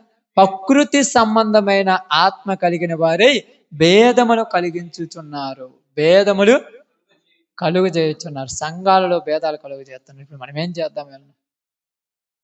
ఇప్పుడు మనం ఏమన్నా చేయగలమా? చేసేవాడు ఎవరు? దేవుడు. అందుకన్నాడు. కాబట్టి మీరు అంటే చూడండి, ఇప్పుడు చెప్తాను. మీరు విశ్వసించు దేవుని పరిశుద్ధమైన దాని మీద మిమ్మల్ని మీరు కట్టుకొని పరిశుద్ధాత్మలో మీరు రోజు ప్రార్థన చేసుకుంటూ ముందుకు సాగండి. చాలు, అంత ఇంకేం లేదు. ఊరన్న ప్రార్థన గురించి దీని గురించి ఏందమ్మా రోజు ప్రార్థన పోతున్నా మీ మీద అయ్యే చెప్పిన మీరు పడుచుకోవద్దు. మీరు కట్టుకున్నది దేవుడు కట్టిన సంఘములో ఆడ కట్టబడ్డారు. ప్రార్థన చేసుకుంటూ ముందుకు సాగండి. ఎవరేం చెప్పినా కూడా వాళ్ళ దగ్గర అనండి, లేకపోతే నీకెందుకు అనండి, లేకపోతే తెలిస్తే వాక్యం చెప్పండి వాళ్ళకి, అంతే. అవునా అన్నారా పన్నుకేస్తాడు. అవునా నూరు అన్నారు, ఇది నిజమా, ఇది నిజమా, ఏమి నిజమా, నీకెందుకు నిజాల అబద్ధాలతో ఏం పోతే ఇప్పుడు చూడండి పాపం, ఇప్పుడు ఆమె ఉన్నారు పాపం, ఇప్పుడు అమ్మ ఉన్నది పాపము. అమ్మ ఉదయం నుంచి సాయంత్రం కష్టపడుతుంది, తింటుందో తినలేదో, ఉంటుంది లేదు, కష్టపడుతుంది లేదు, ఇవన్నీ ఆమె బాధలు ఆమె పడుతుంది. ఆమె దగ్గర పోయి అవునా ఎట్టనా అని అటకారంగా మాట్లాడతానికి ఎంత బాధ అవుతుందమ్మా.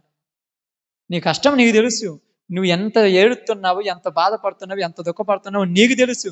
నీ దగ్గరికి వచ్చి ఎటకారం పడితే ఆమె ఉద్దేశం ఆమెకు తెలుసు. అలాగే సంఘములో దేవుని బిడ్డల యొక్క పద్ధతులు వాళ్ళకి తెలుసు. ఎంత కష్టాలతో, ఎంత బాధలతో, ఎంత కష్టపడుతూ దేవుని పనిలో ముందుకు పోతున్నారు ఎలా తెలుసు. ఎవరో వచ్చి ఇది నిజమా, నిజంగానా, ఎట్ట జరిగింది, అట్ట జరిగింది, అవునా, ఇది ఎట్ట అయింది, అది అట్ట అయింది, ఇది ఎట్ట అయింది అని చెప్తున్నారు అంటండి. వాళ్ళతో జాగ్రత్త. అవసరమైతే వాక్యంతో బుద్ధి చెప్పండి, లేకపోతే వాళ్ళ నుంచి దూరం అయిపోండి. ఎట్టా ఆత్మీయంగా వాళ్ళ మాటలు పెడచని పెట్టండి. చెవిటోడి ముందు శంఖ ముందు వాడు ఎన్ని వెతుకున్నా చెవిటోళ్ళలాగా ఉన్నాను అంతే.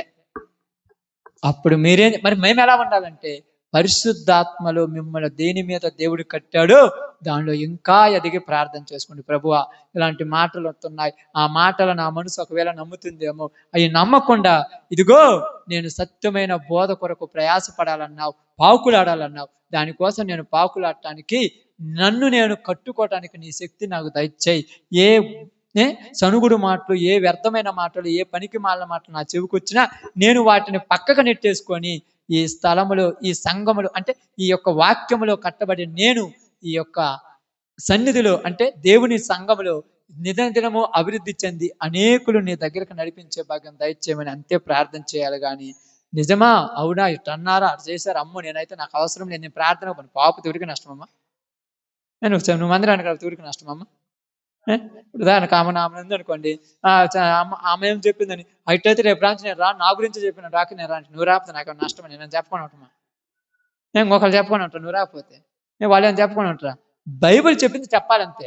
ఇప్పుడు నేను నీకేం చెప్పాను, ప్రతిరోజు ఏం చెప్తున్నాను, బైబిల్ చెప్పిన వాటిని మీరు రాసుకోండి. అలా లేకపోతే అడగండి, ఎవరినైనా అడగండి, నన్నని కాదు ఎవరినైనా అడగమని చెప్తున్నాను. లేకపోతే ఉంటే తప్పదు, ఒప్పుకోవాల్సిందే. ఉంటే ఎవరైనా ఒప్పుకోవాల్సిందే.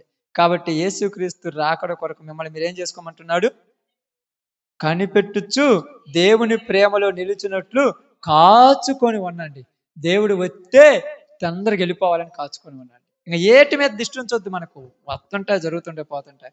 ఇట్టాటప్పుడు ఏం చేయాలంటే మీరు ఇదే బాటలో ఉంటూ కొంతమందికి సందేహాలు ఉంటాయి, అవునా కాదా, ఇలానా ఇలానే ఉంటాయి చూడండి, వాళ్ళ మీద కనికరం చూపించి వాళ్ళకు వాక్యం చెప్పి సరిచేయండి. కొంతమందికి డౌట్లు ఉండే వాళ్ళు ఉంటారు, కొంతమంది చెప్పిన మాటలకు డౌట్ పడుతుంటారు, వాళ్ళకు వాక్యం చెప్పి వాళ్ళని సరిచేయండి, తప్పులేదు. వాళ్ళని అగ్నిలో నుంచి లాగినట్టు కొందరిని బయటికి లాగి వాళ్ళని దేవుని సంఘంలో నిలబెట్టండి అంటున్నాడు. తర్వాత చూడండి,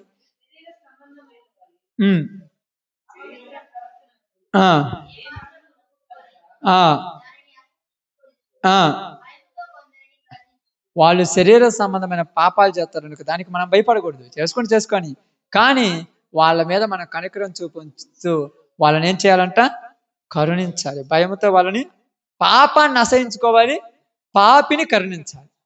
ఇక్కడ మీకేం అర్థమైందమ్మా, పాపాన్ని అసహించుకోవాలి, పాపిని, కష్టం కదా, పాపం చేశారని మనుషులతో మాట్లాడం. మనం పాపం అంటే మనకు అసహ్యం, పాపం అంటే మనకు ప్రాణం. పాపి కోసం ప్రార్థన చేయాలి, పాపం చేయొద్దని వాళ్ళకి చెప్పాలి. ఇది తప్పమ్మ, ఇట్లా చేస్తే నీ కుటుంబం పాడవుద్ది, నీ బిడ్డలు పాడవుతారు, నీ కుటుంబం నాశనం అవుద్దు, వద్దమ్మ చేసుకోవద్దని చెప్పి వాళ్ళ మీద జాలితో ప్రేమతో మాట్లాడి వాళ్ళని సరిచేయాలి. అందుకని ఏమన్నారు, తొట్టిల్లకుండా మిమ్మల్ని కాపాడుటకును తన మహిమ ఎదుట ఆనందముతో మిమ్మల్ని నిర్దోషులుగా నిలువబెట్టుటకు శక్తి గల మన రక్షకుడైన అద్వితీయ దేవునికిని మన ప్రభు అయిన యేసుక్రీస్తు ద్వారా మహిమయు మహాత్యమును ఆదిత్యమును అధికారమును యుగయుగములకు పూర్వమును ఇప్పుడును సర్వయుగములు కలుగును గాక. ఆమేన్. తొట్టిల్ల పడకుండా మీరు ఎంత చేస్తున్నారు కదా, ఇన్ని బోధలు చేసి ఎంత విన్నారు కదా, ఎంత చేసిన మీరు తొట్టిల్ల పడిపోకుండా చూసుకోమంటున్నారు చివరికి. ఎందుకంటే ఇన్ని డౌట్లు అనుమానాల మధ్య మనం పడిపోతాం. ముందు మామూలు విషయాలు అంటారా, ఎన్ని చూస్తే మనము పడిపోతుంటాం. కాబట్టి మనము పడిపోకుండా మనము బాగు చేసుకుంటూ మన జీవితాలను మనం ఏం చేయాలి, కట్టుకోవాలి. అర్థమైందా? మన జీవితాలను మనము కట్టుకోవాలి. ఇది మనకు ఎవరిచ్చిండ్రు? దేవుడు చెప్పిన మాట. కాబట్టి యోధ రాసిన మాట ఏంటంటే, పిలవబడి ఏర్పరచబడ్డారు కదా మీరు, మిమ్మల్ని పాడు చేసేవాళ్ళు బోధకులుగా కానీ విశ్వాసులుగా కానీ ఒకవేళ అన్యజనులుగా కానీ మీ మధ్యలోనికి వచ్చి మిమ్మల్ని పాడు చేస్తున్నప్పుడు మీరు వారు చూపించిన దురాశలకు పోకుండా, శరీరానుసారమైన కోరికలకు తిరగకుండా మిమ్మల్ని మీరు భద్రం చేసుకొని మీరు జాగ్రత్తగా ఉండి చేతనైతే కొంతమందిని రక్షించండి, లేదా మీ వరకు మీరు జాగ్రత్తగా ఉండి దేవుడి కొరకు ఎదురు చూడమన్నాడు అంతే. కానీ ఇప్పుడు ఏం చేస్తున్నారంటే చాలా మంది ఇతరులను రక్షించబోయి మనం పాడైపోతుంటాం. ఒకడు బావిలో ఉంటాడు, మీకు తెలుసో తెలియదు, వాగులో కానీ బావిలో కానీ పడ్డోని ఉంటాడు. వాడిని ఈతొచ్చినోడే బయటికి లాగాలి, ఈతొచ్చినోడు చాలా జాగ్రత్తగా తీసుకురావాలి, లేకపోతే ఇడేం చేస్తాడు, వాడిని లాక్కుంటుంటాడు లోపలికి. వాడు లాగాలని కాదు కానీ వాడు బతకాలి, నేను కిందికి లాగుతుంటాడు. అప్పుడు ఏం చేయాలి, దీన్ని చూసుకుంటూ వాడిని బయటికి లాగాలి. ఎప్పుడైనా బావిలో పడినప్పుడు నేను ఒకసారి పెద్ద మడుగులో ఈత పోయినప్పుడు పడ్డాను, చాకర వచ్చిండు, నేను మునిగిపోతున్నాను, పెద్ద పంట ఉంది ఆడ మునిగిపోతున్నప్పుడు నన్ను లాగాలి, నేను ఆయన కాలు పట్టుకొని లాగుతున్నాను. ఆ తర్వాత మా అమ్మలకి అసలు పంపిలు బయటికి ఆడికి, నీకు అసలు చేత కదా, నువ్వు అక్కడ ఉండండి అంటే. ఎందుకంటే లోపల పోయేవాడికి ఏం భయం ఉంటుంది, చచ్చిపోతానన్న భయం ఉంటుంది. పైనోడితో ఏమైనా పర్లా, ముందు నేను బతికితే చాలనుకుంటాడు. అర్థమైందా? పయ్యోడు ఏదైనా పర్లా, ముందు నేను బతికితే చాలనుకుంటాడు. అలాగనే ఇక్కడ మనం కూడా ఏంటంటే, లోకంలోకి పోతున్నాడు, మనం బయటికి లాగాలనుకుంటూ వాడేమనుకుంటాడు, నేను బాగుపడకపోయినా పర్లేదు, నేను బాగుపడకపోయినా పర్లేదు, వాడు బాగుపడకూడదని మనం లాగేస్తుంటారు లోపలికి.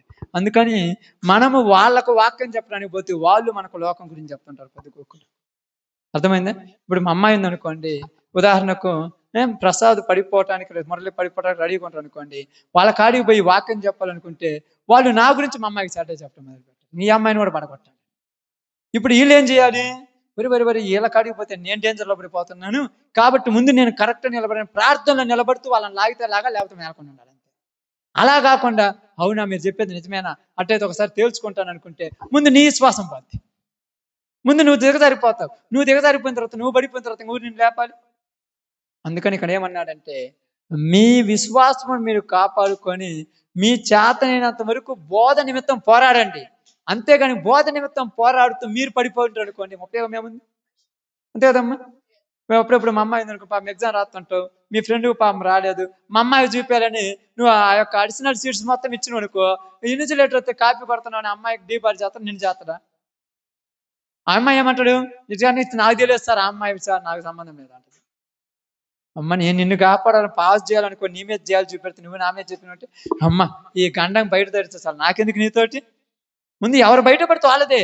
తప్పు చేసినప్పుడు నా మీద నువ్వు ఒప్పుకోరు, అప్పుడు డీబార్ అనేది జీవితాంతం ఏడవాలి 5 సంవత్సరాలు. అమ్మ అనవసరంగా వాళ్ళ మీద జాలు చూపెడితే నన్నే పాడు చేసిందని. కాబట్టి ఇప్పుడు లోకము కూడా అలాగనే ఉంది. మనం కాపాడుకొని పక్కన వాళ్ళకి చెప్పాను, కానీ మన మీద వాళ్ళకి చెప్పాలని పోయి మనం పాడైపోతాం. జాగ్రత్త. అందుకని బోధ నిమిత్తం పోరాడుతూ మిమ్మల్ని మీరు కాపాడుకొని వాళ్ళని కాపాడండి. అట్ట కాకుండా వాళ్ళని కాపాడాలని మీరు పెద్ద విర్రవీగుతూ పోయారనుకో, వాళ్ళ ఆశలు చూపించి మనమలే లాగేస్తారు. పడిపోమా? రాత్రి నేను చెప్పాను కదా, దావీదు కంటే గొప్పవాళ్ళం కాదు, సంసోను కంటే గొప్పవాళ్ళం కాదు, సులోమాను కంటే గొప్పవాళ్ళం కాదు, వీళ్ళందరికంటే మనమేమైనా గొప్పవాళ్ళమా? కాదు. వాళ్ళను పన్నుకిన లోకం మనమల పన్నుకటం పెద్ద గొప్పేమి.